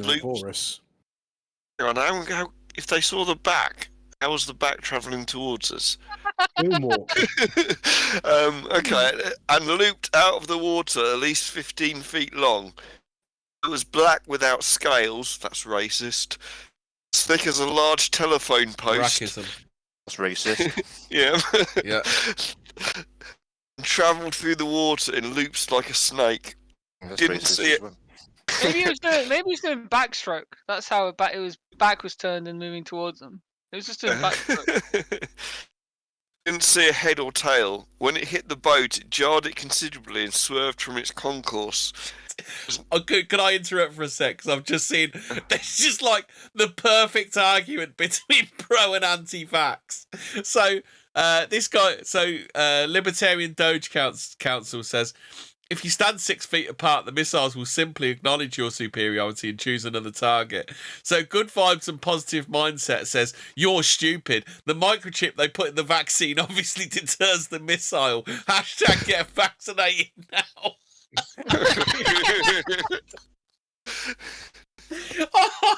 I'm loving this tweet thread. I've put it in the Telegram, but this tweet thread has got to be read. It's just fucking hilarious. Imagine these idiots, these sort of virtual signalling tossers, sat there with a glass of wine in their hand, smelling their own farts as they're making these little tweets. Yeah. Organic, sustainably sourced farts. Vegan farts. My farts are sustainably sourced. Yeah. Yeah. Why do you leave them in Wetherspoons? Is that if why anyone they're wants to read sustainable? that thread, it's in both the twit. It's in both the Discord and the Telegram. I've just put it in the Discord because this is just fucking this thread is mint. I'm sure the YouTube channels will pick up on it at some point. Yeah. It was making between 4 and 6 miles an hour. It churned the water and left a wake like that made by a small boat. Just a couple more here. In September 1947, George Rich claimed to have pulled up a baby seal serpent whilst fishing at South Bay. Odd-looking creature. Baby seal serpent. Sorry, baby sea serpent. That's my. Oh, sorry. You added the L on. Yeah. I'll be surprised. I was trying to spice it up a bit. The odd-looking creature. Setting up the show. Yeah. Don't they think that mermaids were like desperate sailors, like drunk on rum? It was seals. Seals that have got seaweed on their head. It looks like here. Yeah, and shells on their front. Yeah. Well, if you get a picture of a seal with seaweed on its head and Pamela Anderson, you just can't tell the two apart, can you? If you've been at sea for 6 months as well, then if you were a sailor, you'd understand the phrase. The only alternative is storm. And the only thing available is the cabin boy. You might go for the sea. Roger, the cabin boy. Yes. You've been bumming for 9 months, and you see a female. You don't care what species it is. As the sailors say, any port in a storm. Seaman stains. On base news, Sebastian Vettel said he's going to boycott any Russian Grand Prix. That'll teach Putin, won't it? How many Russian Grand Prix are there? None. I don't even know if there is one. There is one. It goes around the Kremlin. It goes around Siberia. So Sebastian Vettel said he's gonna boycott a Grand Prix that doesn't exist. He's boycotting the one which is real in his mind. Yeah. I'm going to boycott the Russian Grand Prix in that case. Yeah, me too. I'm boycotting the Olympics. Oh, fuck. No, there is one. There is a Russian Grand Prix. I told you guys, it goes around the Kremlin. It's in Moscow. No. Oh, God. Have they really lit up Downing Street in blue and yellow? Oh, Christ. Hey, I thought we were talking about Loch Ness Monster's fat burger chuffing. A few more tales to tell, then we'll round up at the end. We'll look at a few photos. We'll do Ukraine. We're going to have to do Ukraine news because this is all hilarious. I thought the Russians were doing Ukraine harder than we could. Right, let's get. I'll whiz through these last few then. Yeah. So they got a baby sea serpent. It weighed 14 pounds, measured 4 feet, and was 7 inches in diameter. A ridge of fins along its back. It could have been a garfish, or it could have been a garfish or a big pike. Yeah. One of the two. Any one of those. A ridge of fins along its back, a mouthful of sharp teeth, and a head like a turtle. Skin was scaly and it hissed like a snake. The creature was put on display at a local restaurant, after which its whereabouts became unknown. Maybe it was eaten. I think I can guess. I don't think you need to be Sherlock Holmes to figure that one out, do you? It's like a local truck stop challenge.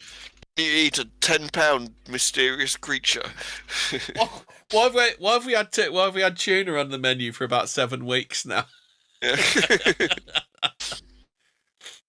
So, on May the 20th, 1960, Harold Patch of Hardwick, Vermont, gave this account of his encounter with Champ.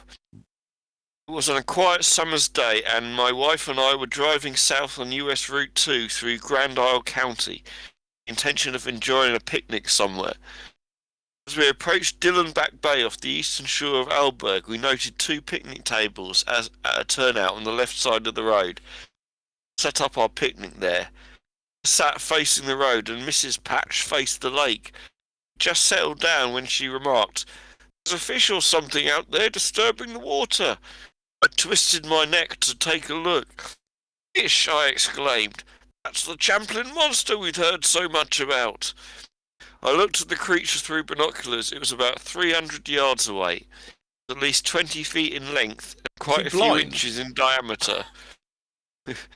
What? Was he blind, like 300 yards away, and he needed the binoculars? Yeah. Probably wouldn't even. Yeah, I don't know. It was snake-like in form, except loops of its body would move vertically rather than horizontally. Showed 4 or 5 of these vertical humps well above the water. At times, it would rear its head up to a height of a couple of feet. Isn't that, Ian? Isn't that what they used to say about the not the Loch Ness monster? What's the other one called? What? Loch Morar monster. Yeah, isn't that how they describe the Loch Morar monster as moving? Yeah, and various sea serpents of a similar type of one of them. Yeah, but yeah, I think the Loch Ness monster is supposed to be more like a plesiosaur, like the old dinosaur, whereas these other ones are squiggly serpents. Yeah. With hoops for a body. So, and finally, Mr. Jocelyn Tremblay of Essex, Vermont, claimed to have spotted the creature on 3 separate occasions, most prominent being in late summer 1979. Whilst fishing with his brother, Tremblay spotted a figure 25 feet in length. As they approached in their boat, its 3 grey humps stopped undulating, just sank between the waves. And back to Ian with some. Well, yeah. So what we'll do? That's pretty much the eyewitnesses covered there. What we'll do? We'll just finish up before we move on to the Ukraine, which we're so desperate to do. Yeah. So we'll just finish up the last few instances of the Lake Champlain monster. And also, who's looking forward to dying in a ditch in Eastern Europe? Right, so we'll look at this instance now. On the afternoon of the 5th of July, 1977, a Connecticut woman named Sandra Mancy was vacationing with her fiancé, Tony, and 2 children in northern Vermont. The family were exploring the St. Albans area of Lake Champlain when they became lost and eventually stopped along a scheduled lakeshore dirt road. They parked their car and walked down to the water's edge to take in the scenery and go swimming. Tony realized that he needed his sunglasses when he went back to the car. Suddenly, there was a disturbance in the water. My God, there must be an elephant tuna fish, Sandra recalled, trying to rationalize what she was seeing. Her next thought was that it must be scuba divers. The object kept emerging, and she continued to search for a logical explanation. A large neck and back then appeared, and Sandra was in shock. I'm feeling like I shouldn't be there. This is something I should not be witnessing because, to me, this should have been extinct 30 million years ago. But I mean, it smells like an elephant tuna fish. She's making a lot of assumptions and logical fallacies here. She needed to wear the soap on her minge because it smelled like a tuna fish. So, Sandra said the monster looked around and its skin had the texture of an eel. It was the kind of slow-moving and really quite majestic. Despite its beauty, Sandra was terrified as the thing might have legs and come ashore. At this moment, Tony returned with his sunglasses. He saw the creature about 150 feet from shore. He called to Sandra to get the kids out of the water. Heidi Joe, aged 11, and Larry, aged 12, were wading in the water with their backs to the monster. Sandra quickly got the kids out of the water and ran back to the car just before the family drove off. Sandra managed to take a photo of the site with her camera, with her Kodak Instamatic. So if we go to the next photo there, Hemi, let's have a look at the image Sandra caught on film. Let's have a look and see what we think. So go to the image there. That's picture number 7. And there we go. Look at that. Yeah. Definitely something there, eh? The whale's penis. Could be a whale's penis, could be something. It's a dork. Looks like a long-necked creature with its back poking out the water. Due to their confusion as to what they had seen, the Mansi family decided to keep quiet about the photo and apparently tucked it away in a photo album for 4 years. The photo eventually was published in the New York Times on June the 30th, 1981, to great fanfare. Though upon initial viewing it seems impressive, and it is, isn't it? It certainly looks very impressive. definitely something there. There are problems surrounding the image, and the photo itself holds no valuable evidence for the existence of Champ. So that's unfortunate, because it is a good photo. It's definitely a long-necked serpent-type creature. So, for example, Sandra Mansi could not provide a negative for the photo, which might show evidence of tampering. So she didn't have the negative, which is no good. She said that she habitually threw away negatives, so she could not provide other photos that were taken on the same roll of film. Stupid bitch. Which might show other angles of the same angles, which might show other angles of the same object, perhaps test photos of a known object in an odd position. Why would you throw away the negatives? You just keep the photos in the packets, and the negatives were in that little pocket in the front. Yeah, she's a fucking idiot. That's why. So who the hell gets rid of negatives? Yeah. Oh, these negatives take up so much space. I never want to go in like 30 years' time. Go when the colours get all washed out. Go. Oh, let's get the negatives out again. Oh, I've just taken a photo of an unknown species in a lake. Let's get rid of the negative. Yeah. Anyway, Mansi was also like this woman. I've lost some negatives between many house moves. Yeah, you don't get rid of them on purpose, do you? Then Mansi also was unable to locate the site of the photo, which would help determine the number of things, including the size of the object. There is also virtually no objects of known scale in the photo by which to judge the creature's size or distance, e.g. a boat or a human. Also, the length of time the sighting took place as well. She only took one photo, so that's a bit fishy as well.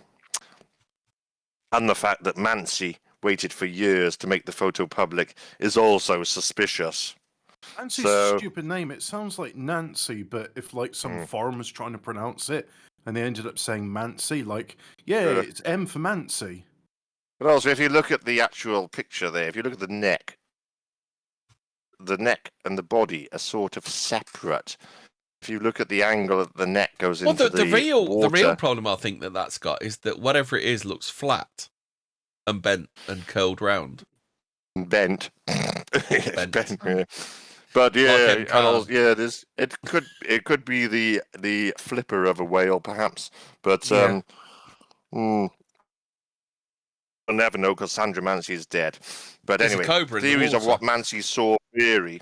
The most popular... Wait, hold on. Is no one going to look over the fact that her name is Sandra Mansi, as in necromancy, because she's dead? Oh, I was going to go with the M for Mansi. Yeah, Mansi, no? Okay. Yeah, anyway, okay. But do you think the monster may have killed her because she killed its identity? Did it put the shady curse on her? Are you saying that Sarah Mansi had credible evidence would lead to the arrest of Hillary Clinton? Is that Hillary Clinton in there? Is that what we're saying? Is that Hillary Clinton in a lizard form, out swimming? The Queen is a lizard. The Queen's a lizard, according to David Icke, isn't it? Well, according to Zero, the Queen Mother was a lizard, and she'd fell out into. She'd got before she died. She was in lizard form, so she actually died in lizard form. Well, it's obvious because and that's why Prince her casket Andrew was so big. Prince Andrew had that condition where he can't sweat. Who else can't sweat? A lizard. Yeah. The Queen Mother did have very scaly skin, didn't she? She was very wrinkled and she had sharp reptile-like teeth. Yellow teeth. Yeah. It's all starting to click together. Anyway, okay, then we'll just finish up. We'll do the last. So you're telling me Champ is a relation of the royals, and that's why the royals have got Balmoral Castle, so that they can go and visit Loch Ness to see their cousin. Yeah.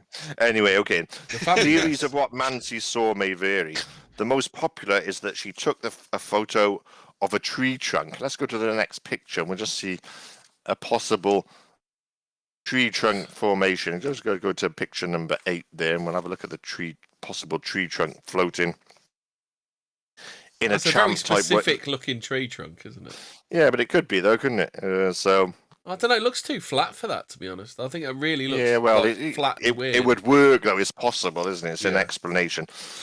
Other than she took a photo of a dinosaur still surviving. Yeah. Go to the next picture. Let's have a look at another tree trunk, which is actually discovered. Is that Ed Gein holding that tree trunk? That's no tree trunk if that's Ed Gein holding it. I think he's got a good fit. Right. All right, we'll just look at this. We'll look at the next thing. So, on the evening of Monday, the 11th of July, 2005, Dick Affolter and Peter Baudet were fishing for salmon on their boat near the mouth of the Ausable River on the New York side of the lake. Affolter spotted an object in the water, which a floater. Falter, which he thought it was a floater. He initially thought it was a log. The object then suddenly moved in a serpent-type manner, leaving a sizable wake on the smooth surface of the loch. The men did not know what it was, but later they saw the object again and managed to capture some digital images. Affolter said, "We saw something that we have never seen before." And Baudet said, "Is what we saw the same thing that other people saw that they call Champ? I don't know. When we saw the object, we approached it, and when we got to 20 or 30 feet of it, it just slowly submerged. We continued to fish for salmon, then about half an hour later, we saw it again, and were able to get close enough to shoot some film." So, just put on clip number 1 there, Hemi, which I sent you, and Right. we'll just have a quick look at a quick snip from this film. That This one I Affolter can't and control Baudet. it, so it just does what it does. Yeah, it's only a Yeah. quick one. So look, and it's just on a bit of a loop. But look, you can see a kind of a serpentine head and neck, the water. Eel. Could it Is be? that what? Could that even be CG? I don't entirely trust Or- that Would it be one. a reflection? If you go to the next picture, Are there moray eels in that lake? I don't think so. But if you go to the next picture, we can see a still from it, which is probably the best. Go to picture number 10 there. Yeah, Amy. I'm gonna. Not it's up. the next one along. There, that's probably the best angle there. So obviously the head is a lot bigger than the neck, and the neck itself, looking at that, probably wouldn't support the head as we see it. But we don't know. All we've got to go on is their story. Some experts have said, is that a reflection of something in the water?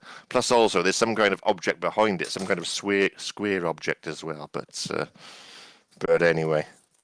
What we'll do is just go on to the next thing. So on the 31st of May 2009, Is this the next Eric clip? Olson, I'll play the next clip now, had a strange sighting on Lake Champlain. He managed to video some footage near Burlington waterfront at 5:30 in the morning. Let's have a look at the video. This is what we got. Interesting. Go for it. It's going. And It's play.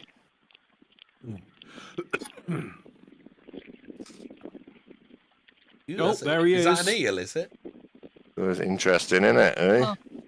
Where's Some the kind glowing of. red eyes? That's the Jap's eye. No.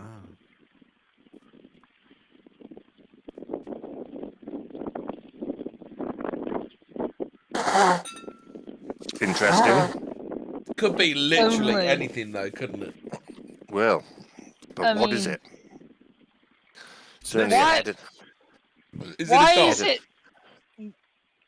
Who's going? Oh, and he's back again. Who's sinking? What? Why is it like doing that? Because it's Nessie. Skeptics No. believe it shows a young moose swimming or perhaps a log, but we don't know. But an There's another- interesting... A Another thing moose in the or a log? background. One of the Could two. be a log. I reckon Yes. it's A skeptic's like, it's either a moose or a log. It's definitely one of those two things. Yeah. all the pathetic sharks. Or man bear pig. Why is everything cursed to have like 360p resolution? Why? This is from 2009, so cameras weren't as good. It's part of the effect of filming the paranormal. It changes your phone settings to 144p, doesn't it? At least the characters. If you try and do it with analog, it makes it all blurry automatically. At least it's in landscape. Yeah, I guess. Yeah, there is Thank God that. for small mercies. Normally they do it in fucking portrait, don't they, the noobs? Well, actually, it's not The thing- landscape. the it's thing with this 4:3 video, though, aspect ratio. As the video comes to an end, it shuts off. So obviously, there's something about this.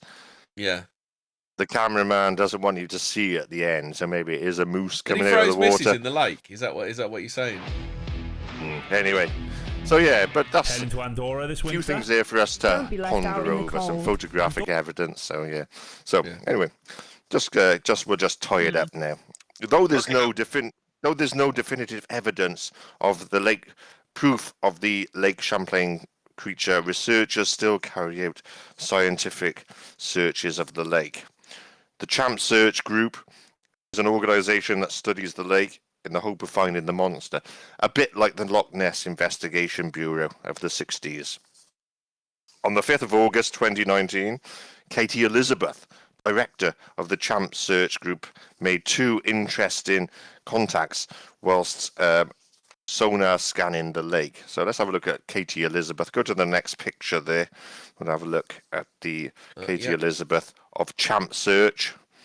So she's the director. Was she formerly like Kevin Elizabeth? So that's there. So she's What a beauty! What a beauty! What a stunner! we've got a long-necked monster that can show to her. Go to the next picture. Let's have another Interdimensional look said at it's a close encounter of the blurred kind, talking to the previous video. Let's look at the next picture there of Oh, right, I can see why it was so blurred the first time around. Yeah, it's just So- that woman doing a backstroke, wasn't it? 2 large humps were spotted Yeah. on the lake. Nice tits too. So, let's go to the next picture and let's Nice look at beaver, the actual thanks, I've just had it stuffed.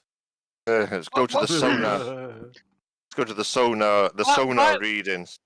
Why are we seeing pictures of Dom's wife? So there you go. That's so.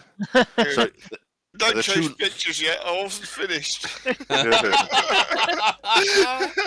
Damien said an Adam's apple bigger than Champ said. See the two His marks head was there. the size of a transvestite's Adam's apple. Yeah. We've got 2 marks there. The depth of 192 feet. Is showing it a moose objects swimming? of 25 feet and 20 It's a and 30 feet long. Those two lines at the bottom, just above the 192. That's what Katie Elizabeth found on her sonar. Go to the next picture there. Is it a moose swimming, is it? Yeah, it could be a moose. It could be a moose swimming. Let's have a look at the next picture. Moose loose. See what? This hoose. Jesus Christ. So that's You've heard of You camel don't get many of toe. them This to the is pound, do you? No. park my bike in there. By So the way, those are fat, fucking massive titties.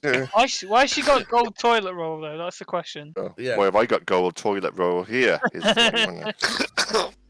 But still. Because he's But trying anyway, go to the attract next Katie picture. She's Elizabeth. signing her book in the next. She's in the next picture. You can see her signing her book that she wrote on the subject of Champ.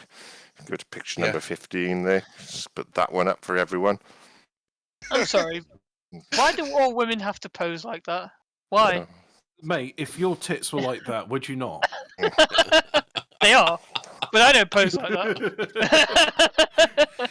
Have an eye I out. don't think you're as photogenic somehow. Oh, ML4213 said, I just rejoined. How did we get from Nessie to some fat American? Well, mystery. You might ask. Well, you'll have to listen again to the podcast, which is available on anchor.fm. She's our new sponsor, basically. There's like this, her OnlyFans page. Stay tuned at the end. All the details will be there. All those people simping for Abigail Shapiro. I'm on Team Big Tits here. Team big tits. Yeah, but the tits are there to distract you from her cock. Yeah, but to distract from the fact Jerry Nadler shit himself. Yeah. She got. Do you reckon Wait. she's got a bit of a bob fuck? That's. I think that's what Damien was alluding to. She has a man's face. Are Nice we to saying- have are we face to saying- protect are we them. saying- are we saying the lake monster of Champagne is this lady's penis?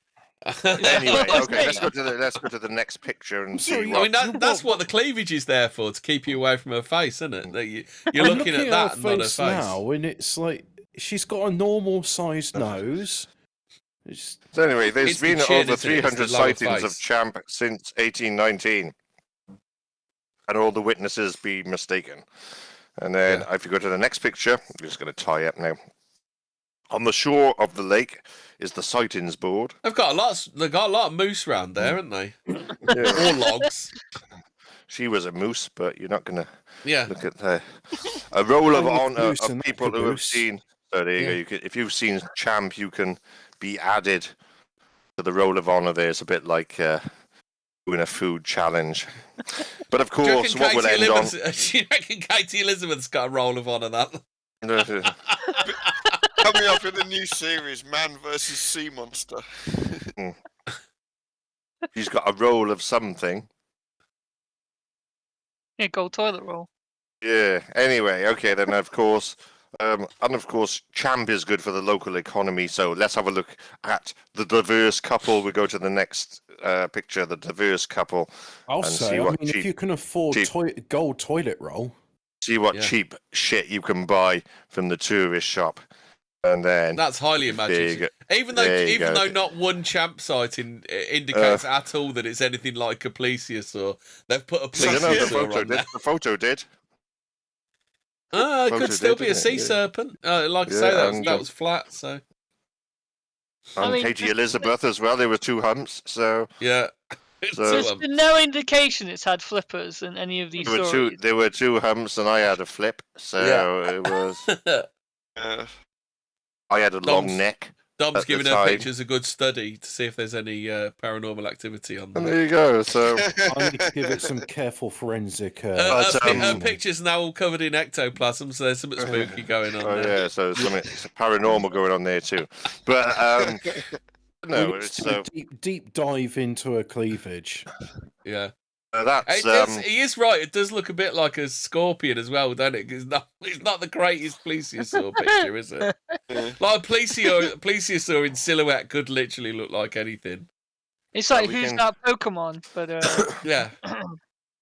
But I'm glad we finished because I didn't think we were going to tonight. So Did we Dom- can go to the Did Dom Ukraine. finish? We did, but Oh, I've got some quick one, though, quick one. spooky. I've got some spooky stuff do on some- Twitter. we'll do some spookies in a Are minute. you but ready? Do you want to just to see? Do you want to say, see a poltergeist on Twitter? There you go. we'll do that. Just to let the viewers know, though, I am going to Loch Ness in April. So what I'll do is do some video in and see if we can find the monster, and I'll show the video on the channel. But anyway, let's go over to the poltergeist. Let's see what Yeah, we got. the poltergeist is showing now on the screen. Zombie, Ooh. zombie, na na na na. Look, poltergeist. Dun, dun, dun, bum, bum, bum, bum, dun. also known as wind. I'm still thinking of the Beat your tits. head, beat your head, zombie, zombie, na na na na na. Okay. You know the. I can see a fishing wire attached. No, that was during the big wind we had. The wind. The wind. So Okay, anyway, I think- Ukraine. Anyway, what you were saying. I think it was just like the stupid, the idiotness in that woman's tweets. I think I covered all the best. Well, we've got. Yeah, I've got it. If you want to look at some unexplained histories, Oh, we've got. Juanita Broderick has said, "Let's hope someone in Ukraine will preserve the documents relating to about Biden crime family's pay-to-play scheme." Oh, No. I think they've already burned them, right? I'll tell you what is paranormal: all these people on Twitter that think Boris is doing a good job. Those Oh, he had people a- aren't real. Yeah, he had a party. Haven't people forgotten about the parties already? Yeah. Oh, yeah, the party. UFO over Birmingham. What about that one? UFO Really? we got Birmingham. I could put that on. Yeah, in the chat there. If you look at the Right, hold on a sec. you've got sea monster filmed in Taiwan to fit in with tonight's subject. Yeah, Greta Thunberg has been time traveling, so. Oh, really? Right. Is that... Yeah, remedial kids aren't that stupid after all, are they? Div kids. The special bus, the happy bus. Yeah. I always like a good time traveling Yeah. escapade. Who doesn't, you know?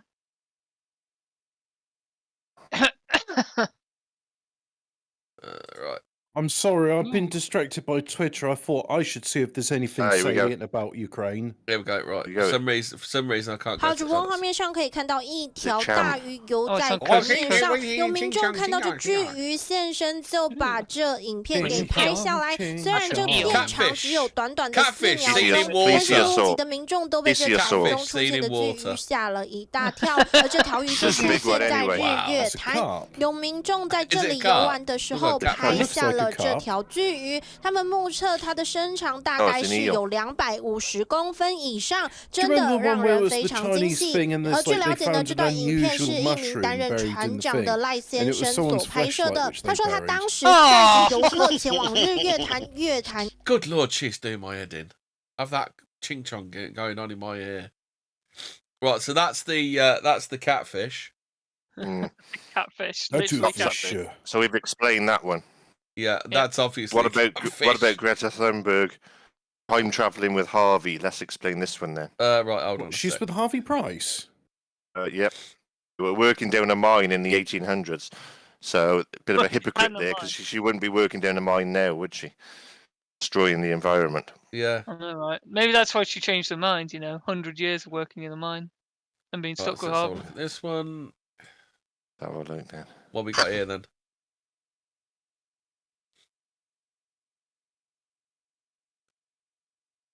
Oh no, it's UFO.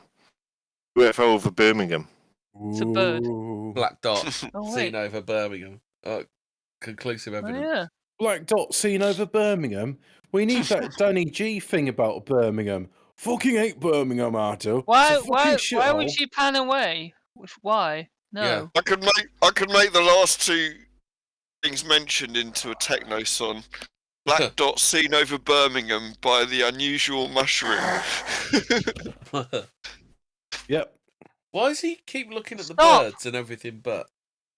Yeah, like, dude, just I focus need on to the do what weird the proper UFO guys do, where they sort of like zoom in onto their foot and go, "Oh, look at my foot," or zoom in onto their dog.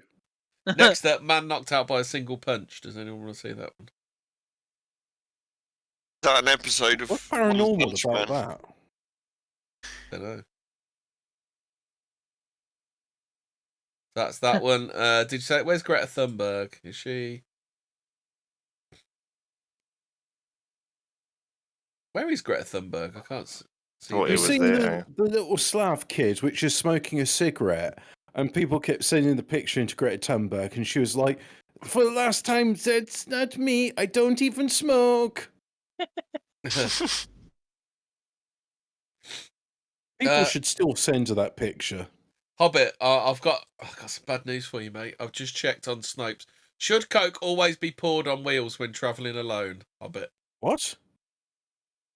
Apparently, it's on some video, some advert, some clickbait thing they watched. I don't understand what the preposition was there. Should Coke be poured? Should Coke always be poured on wheels when travelling alone, on your car wheels? So you're travelling alone and you're going to pour Coca-Cola onto the wheels of your car? Yeah. Why? Well, Snopes have said it's false. So when travelling alone, you should always pour Coca-Cola on your car wheels. But this is absurd. It's like saying, "Oh, I always make sure to put a gold brick underneath my bed so that way I'll have rich thoughts when I wake up." What? Yeah. Well, always when travelling alone, don't forget to put some cream cheese in the fridge.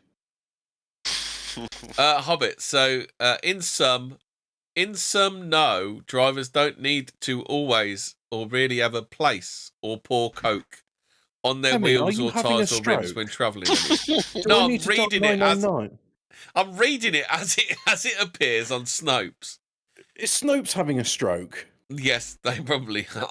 As the intern from BBC Pigeon, joined Snopes. Yeah. Yeah, in sum, no, drivers don't need to always or really ever place or pour coke on their wheels or tyres and rims when travelling anywhere. Next, I'll be finding they're throwing coke out the window. But you can clean your dashboard with a coffee filter and olive oil. What? This doesn't make any sense. It literally doesn't follow. My granddad, God rest his soul, was making more sense on Friday when he was having a massive stroke. Wait, this is what all the cool kids will be talking in about 50 years' time. We won't understand them, Fucking. Yeah. I will cause physical harm to those kids. So then, anyway, there you go. Anyway, that's what Snopes say. That's what Snopes say about stuff. Snopes can eat my shit. Yeah, have you seen the left wing thing? The left wing news in America are having a bit of a problem because they're saying it's absolutely brilliant that the Ukrainians are allowed to arm themselves and fight back against the those are Russian hunting invasion rifles. Yeah. Except they didn't do much good, and the left-wing media haven't been busy praising the brave Azov battalion who are self-isolating from COVID in Poland now. Don't you mean the former Azov battalion who were literally vaporised within seconds of the war starting? No, you don't get it, guys. Azov battalion are totally based because check out their cool flags they've got. You know what? It'd be really hilarious. Someone's there thinking, "Oh, this is just going to be a LARP," and you're the first target on Russia's hit list. It's Gone. Guys, we're only LARPing. At least your windscreen wipers won't squeak after you've olive oiled your windscreen. No, look, you put grease inside the bearings of it. You don't have to. You can use olive oil if you've got nothing else to hand, but literally some used engine oil would be better to use on it. And then, for the windscreen wiper blades themselves, you keep them clean. Actually, if you put fairy liquid on the windscreen, it won't. How's this for a crackpot headline? Romania's most famous football team, Steaua Bucharest, announced ban on vaccinated players because their madcap owner, he's fucking loony. Listen to how insane this bloke is. He says that athletes lose strength. He says that claims that athletes lose strength and claims that those that are jabbed die in hospitals. What a fucking madman, isn't he? Wow, is insane. Why would he make such unfounded, insane claims? I mean, what evidence has he got to back that up with? Yeah. The answer is none. It's a purely rhetorical question. Do you even rhetoric, bro? Do you even rhetoric, bro? What else have we got? Russian police. Oh, Russian police beat women who came out to protest against the war. Oh no! Have you ever heard of a police force beating its own people when they protest against something? Have you ever heard of such a thing? That would never happen in other cold northern countries. No, not at all. Never. It's terrible. You know what the problem was? They weren't black. That's when it doesn't happen. Yeah. So what you're saying is they need to put blackface on and then it's all right. Yeah. No. I think they need to be trained by the Met. Dear. So are we? New unexplained mysteries: Olympic skiing and the hazards of a frozen member. Finnish cross-country skier Remi Lindholm recently reported that an unfortunate part of his anatomy had frozen during an event. Fucking hell. Oh! How did he warm it up? That's what. Oh, frostbite on his knob. Oh, you fucker. Oh no. Oh. That was the women's race as well. Oh. Wait, what's after that? He is now. He is now. Frostbite occurs when an exposed skin is subject to temperatures below 0 degrees C. The body has an automatic response to the cold, and one change is to undergo vasoconstriction, where the blood vessels in the cold area of the skin narrow to prevent blood flowing into the cold area and returning to the body, where it may cause cooler temperatures in and around the vital organs to lead to hypothermia. Do you know, this has just reminded me of something. What was your favourite moment from the Chinese Olympics? Was it the ski jump in the nuclear power plant, or I mean, I didn't actually watch any of it. I didn't want it. I didn't either because I don't have a BBC licence, but Yeah. I did see some photographs of it.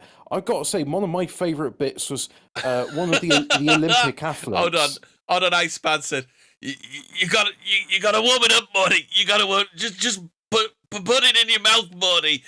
I'm gonna die, buddy. So one of my favourite parts from it has to be Olympic athlete. They're showing their hotel and hold on. ML421 said, did he get it amputated? No, he was engaged to a woman and she broke it off. Oh, It had to be done. It had to be done. Oh, nasty. So yeah, water was coming out of the light fixtures, and the Chinese media was saying, silly, don't you understand? That was the fire suppression system. Yeah, we just integrate fire suppression sprinklers with light fixtures because electricity and water mix. And also, you athletes shouldn't be smoking in your apartments. That's what set off the sprinklers, which are integrated into light fixtures. That's a good idea, that, isn't it? China's #1, did you know? Yeah. I heard they were given they were just like basically locked up and given really shit food. So... Oh yeah, that was another thing. Now, some people are speculating. Of course, they would never stoop to such low-down tactics. That what they're doing is giving shit food to the athletes so that they can't perform as well against the others. Because it's one of those. As far as I know, it's one of the only Olympic events where McDonald's wasn't present, because the athletes do eat McDonald's, being that if you can eat the local food, but then you might have dysentery, and when you're trying to do a 100-meter sprint, it's like 100-meter sprint to the loo. An incentive. Yeah. Yeah. Well, I mean, you want to finish the race before you shit yourself, don't you? Well, literally, Exactly. it's why when Usain Bolt was doing his thing, it's like my diet consisted of like 100 chicken nuggets in a day, because I knew if I went to McDonald's, okay, they're nothing special, but they're not going to give me the shits. Yeah. So have you seen this one? Brain scan Hobbit. This is going to be funny. Brain scan captures last thoughts of a person as they died. All right. So the University of Tartu neuroscientist Raul Vicente and his colleagues have been using an EEG. I'm not reading that out. Electrocardiogram. Yeah. So how is that a brain scan? It's not really. They can't possibly discover What they were someone's thinking. thoughts. I'll explain the rest, but like Right. they're fucked up to start with. So they use the EEG device to capture the brain activity. How? Right. Of an 87-year-old epilepsy sufferer when the patient unexpected. They used an EEG to capture brain activity. Can you put it? That's possible. Yeah, that's possible. Yeah, that's what it's used for. Yeah. So you can, but EEG's heart though, isn't it? It can be. Yes. Now, right. Let me explain. Because ECG. ECG is heart. An electrocardiogram, an EKG, or an ECG, it's called electrocardiogram because the Germans came up with it, and of course they'd say cardio with a K. Originally it was used because like the heart and the pacemaker makes electrical impulses, which are quite easy to pick up using a Class A amplifier. And then someone figures out, hey, if we increase the resolution of this, we can actually pick up brainwave activity because that's also electrical impulses. So they did that. And there's a new technology. I say new; it's about 20 years old. They don't place metal strips on the brain after they've cut their head open, do they? Well, no, I've had it done as well. You don't have to do. You can literally just. You've had metal strips put into your brain. Yeah. I've had electrodes placed on my cranium. Nice. And also, there's another technology which is based on it with even greater resolution called magnetic electrocardiogram. Where did you acquire autism before or after? I had the autism before, and that's why they wanted to study me, because they're like, right, so now that's cleared up. Okay, then, so that's me being dumb. So they use the EEG to capture the brain activity of an 87-year-old epilepsy. What? Electroencephalogram. Yeah. Okay, sure. Electroencephalography. Yeah, that's it. Yeah. That's the study of electroencephalograms. So anyway, so they were using the device to capture the brain activity of an 87-year-old epilepsy sufferer when the patient unexpectedly had a heart attack and died in the middle of the study. Whoops. As a result, I'm sure COVID. As a result, the EEG captured 900 seconds of their brain activity as they died, providing the researchers with a unique glimpse of what goes on in the brain at the time of death. So what they actually record, so this is just going to be like a graph, isn't it, with peaks and troughs? Yeah. In it? Yeah, but it could be the kind of leaving your body and seeing the light and all that before you die, and that's supposedly a response where your body's shutting down and it's trying to survive. So your life flashes through before your eyes because it's trying to find a relevant memory to keep you alive, but it can't, and then you die. Speaking of which, do you know what the fastest substance known to man is? It's gone. It's milk. The reason being it's pasteurized before you see it. Yeah. You know what the longest word in the world is? Go on then. It smiles because there's a mile between the first letter and last. Yeah. Yep. The I findings... read that in the same joke book. You must have done. The findings indicated that during the last few moments of life, there was an increase in gamma oscillations indicative of dreaming or memory retrieval, as well as delta, theta, alpha, and beta gaga. I think you went. Bit of air for you there. Beta oscillations. Given that cross-coupling between alpha and gamma activity is involved in cognitive processes and memory recall in healthy subjects, it is intriguing to speculate that such activity could support the last recall of life that may take place in the near-death state, researchers wrote. While the findings are far from conclusive, they do paint a potentially positive picture of a person's last moments. Something we may learn from this research is although our loved ones have their eyes closed and are ready to leave us to rest, their brains may be replaying some of the nicest moments they have experienced in their lives, said the study co-author Ajmal Zemar. But what if they're being eaten by a bear? Yeah, that's what I was thinking. Have the same...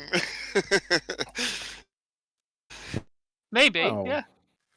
Funny enough. I've got a timely one. I've got a timely one here from February the 22nd, 2022. Alien abductees' visions warned of plague in World War III. No, get out of town. Wait, is it COVID? Say it ain't so. So the abduction by two men by alleged alien entities almost 50 years ago remains one of the world's most chilling abduction cases. The incident itself took place on October 11th, 1973 in the Mississippi town of Pascagoula. Calvin Parker Jr. and Charles Hickson had been out fishing when they reported witnessing a strange oval-shaped object. Craft was made a peculiar whizzing sound. 3 strange creatures emerged. These things got to us. 2 got hold of Charlie. The other got hold of me, and they turned around and they was carrying us back up inside of what I now know is a UFO. They was carrying us up. They was carrying us up. They was carrying us up. They was carrying us up. Maybe I should do it in the southern accent. or whatever it was, and we was going towards a big bright light. Parker later recalled. What happened was, yeah. So Hickson maintained until his death in 2011 that. I shan't skip too much. Once on board the craft, the two men were subjected to a detailed physical examination. Incident seemed to end as abruptly as it began. Blah blah blah. Hickson maintained till his death that it was the way it happened. Now 68, Parker has since spoken of visions that he experienced at the time, depicting a number of disturbing events, including the plague and World War III. So now he's decided to embellish a little bit. So just previously, when you were talking about the events before you die, right? Yeah. Well, I'm just going to say my granddad died recently, and I have no idea what he was thinking of before then. Yeah. Actually, no. That's not what I want to talk about. That was it. That was when Don was talking about if you're getting eaten by a bear. Well, funny enough, I remember reading this story about boy getting I say a boy, like teenage boy. He was getting tortured in Chile because, stop being a filthy communist. That's what they do. And helicopter ride for you. It seems to be like, in that case, he was disassociating from it. So yeah, it was happening to his body, but his mind seemed to be somewhere else to protect him from what was going on. And it seems that being disassociated from the torture happens. I mean, it's still nasty, It's not a nice thing to happen, but in order to prevent further trauma, you will get disassociated with it. And then, oh yeah, that was it. Death. Granddad died. I was talking to him in the last hours of his life and saying about nice things we did together. And,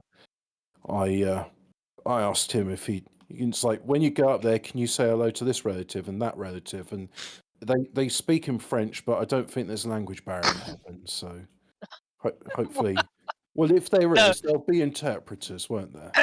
Well, that's probably a good state of mind for your granddad to be in before he died, then, because I think that's what your manner of death, I think, is a massive factor in what you think when you die. Because I've heard of I can't remember. There was a certain bridge where people would habitually jump off and suicide bridge. Yeah, suicide bridge. I can't remember which bridge it was, but there was this certain one where they'd interviewed. Occasionally, there would be people that would survive with horribly broken bones or whatever, but they'd survive, and they'd interviewed a few of the survivors from this bridge, and every single one said immediately after they jumped they regretted it. They didn't want to die. So that's a snapshot of a suicide victim's state of mind before they die. The funny thing is, I remember same sort of thing, like people when they decide to end it all with an overdose of heroin, or very easily with fentanyl, and they say, well, they overdose on heroin, then they feel really good about things, and then they decide they want to live, and I'm like, no, it's not that. It's because when you're in the process of committing suicide, you realise that, actually, you know what? Even though life is really shit, dying is not what I want to do. And it just seems to be... your kind of base brain functions kick in at that point and say, no, look, this is stupid what you're doing. You have to survive, basically. Well, I would go one step further and say the same metaphysical about it. I think there's some sort of fundamental thing where you realise suicide is a mistake, and it's like, you'll have to come back and do it all over again if you commit suicide. I know a lot of people say, that's some sort of cope, but it's too often this sort of stuff happens, and I just go, no, it just doesn't seem right somehow. Pertinent to that, Spaz says, I resuscitated someone once who OD'd once. The first thing he said was, "You ruined my buzz." Buzzkill. Buzz Killington. Hey, I was having a good time being unconscious. Yeah. So I heard apparently, most men, when they come out of a coma, the first thing they'll get hard on, and their first thing is to touch their cock. Can you imagine if you Personal went into a experience, coma in 2019 and you've just woken up now? Yeah, the world has changed so much in these 2 years, and it's not just the pandemic; it's the wokeism and all the rest of it as well. It's got utterly bananas, and we're at war. Yeah, You've got to wear a mask, and you're not allowed to look at attractive women anymore. The hobbits are black, and also trans men are winning all the gold women's. Hobbits are black, Olympic and the female dwarves don't have beards either. Yeah. They do in the latest series of Witcher. There was a female dwarf with a beard, which good props for that. I do like how people have noticed saying, well, the events in this Amazon series take place before the events in Lord of the Rings. So at some point in the Shire, there was ethnic cleansing. Well, and that's do you why know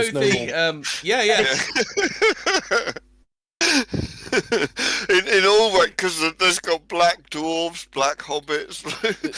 There are no black dwarves, hobbits, elves, or men anymore. Yeah. Maybe that gives a new meaning to the scouring of the Shire. Yes. The scouring of isn't this meant to be about Numenor? So it's like maybe that's what happened when Numenor sank. It's not really about anything because isn't it like the 150 it's about the 150 pages at the end of Return of the King, isn't it? You know, all the history stuff. Wait, I thought it was this the rights for the Silmarillion. The rights for the Silmarillion and everything. No, they haven't bought those. They've bought 150 pages of source material that spans 1,000 years. Apparently, it's also supposed to be an alternate universe, not canon thing. They're just saying it now to appease the rabid fans. Are they going to do a thing where they say like at Dallas, they wake up and it was all a dream? Yeah, they're going to have to do something because not only that, they're going to squeeze 1,000 years of history into like the length of 5 series. Oh, it's going to be 5 series. Yeah, they're getting 5 series from 150 pages of source material that has no dialogue or anything. I just like that with that it's like they got the dwarf queen and she's doing exactly the same pose as Tariq Nasheed. Someone's even done it where they've like superimposed Tariq Nasheed on top of it. Yeah. And it's like, so what is this? The dwarves getting buck broken? Is that why? Well, you know that they're going to fight back eventually, aren't they? Because all those black dwarfs are going to die. Oh, speaking of which, did you hear the thing about Peter Dinklage, Snow White? Oh, that was hilarious, wasn't it? He got some proper backlash from the other midgets, didn't he? Why? They should do, because they're like, well, I'm rich now, so fuck the rest of you little people. I'm all right. You're not allowed to have jobs. I choose what jobs you have. Yeah. So I'm now like, king of the midgets. He's all like, rights for dwarves, and dwarves should get equal representation in acting. And then something like Game of Thrones is over, and he's rich, and he's just like, no, it's despicable. Shouldn't have disgusting little Oompa Loompas on telly anymore. Oh, look at them with their stumpy legs and deformed faces. Oh, whenever I see one, I want to do what Fortean wants to do to Warwick Davis. I mean, I was really amazed Peter Dinklage was saying this stuff. Doesn't he know, like, he's also, like, 3 foot tall? He's one of those little people. I can't believe he's... As Harry Hill would say, there's only one way to sort it out. Fight! A fight between Peter Dinklage and Warwick Davis. I could see that on Harry Hill. My money's on Dinklage. Doesn't Dinklage have, like, Isn't like Dinklage in better shape than Davis? Well, the thing is, he's shunned by other dwarves because they consider him a big little. They call him a disgusting bigger.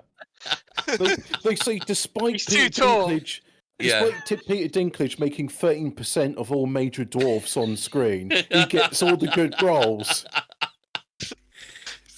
Because with attitude. They did that Bergerac, that Cyrano de Bergerac, didn't they? But they've done it, but like instead of a big nose, he's now a midget man, isn't he? The thing with Peter Dinklage, he's just fallen into this whole woke thing that Hollywood have fallen into. And I thought, like, Ricky Gervais's Golden Globe speech just completely shat all over them and their behaviour, but they just been doubling down on it since. Double? Only double? You'd say it's only double, would you? Yeah, well, like, exponentially, like, every once in a while. Speaking of doubling down, a very interesting thing happened in Canada recently. You know how, Justine Castro, Trudeau, was saying I've always said, like, pansexual, that's the same as bisexual. I've just seen a description. No. Well, no. What's this then? Pansexual refers to a person whose romantic and/or sexual attraction towards others is not limited by sex or gender. Yeah. Now, Hemi, I thought it was when... I've shown you the video before. Because we know what bisexuals won't shag a tranny. I thought it was meant when you like fucking a half man, half goat who plays the flute. Now, Hemi, do you need to play the video of Eddie Hall folding a pan in half before? That's what a pansexual is. Come on, get it right. Yeah, no, it's to do with like trannies or something. There are men and women that are turned on by Eddie Hall and other men that are able to get a cast iron pan just like, I'm just going to fold this over my thigh. Yeah. I'm just going to get a pan on, I'm just going to fold it. That's what I do. Gas prices are spiking faster than Biden votes at 3 a.m. on election night. Never forget. Yeah. Oh yeah, but so what happened is in Canada, what had happened was they. Are you talking about conspiracy theory here that is completely in the mind of us? I'm just going to say a story, and whether it's true or not is purely coincidental. Yeah. They said.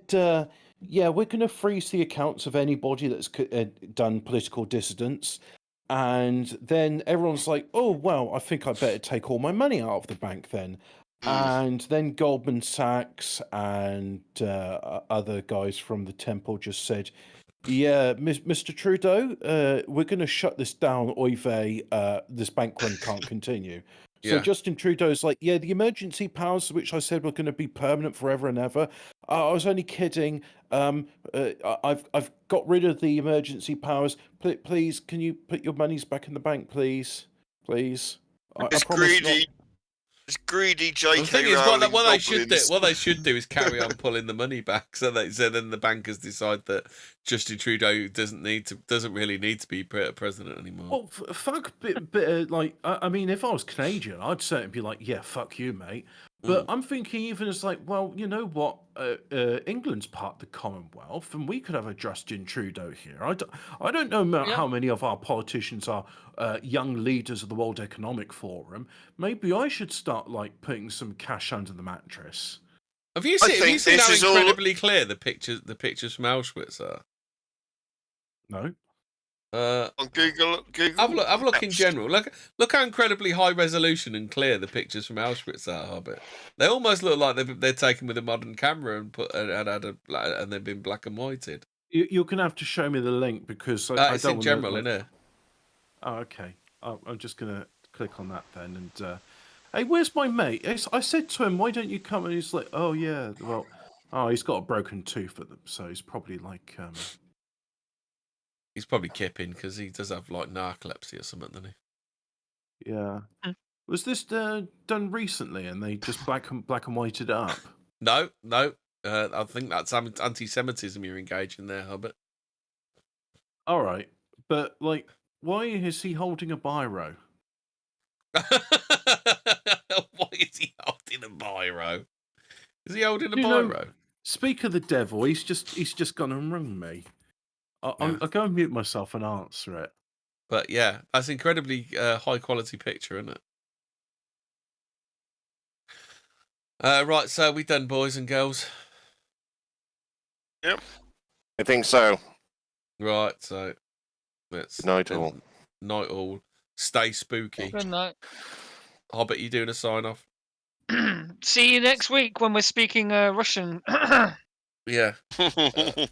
Yeah, if we're not speaking Russian, we're going to be speaking about aliens again because we've got the rest of the alien species on our list to talk about. In Russian, you know. Yeah. He's on the phone. Night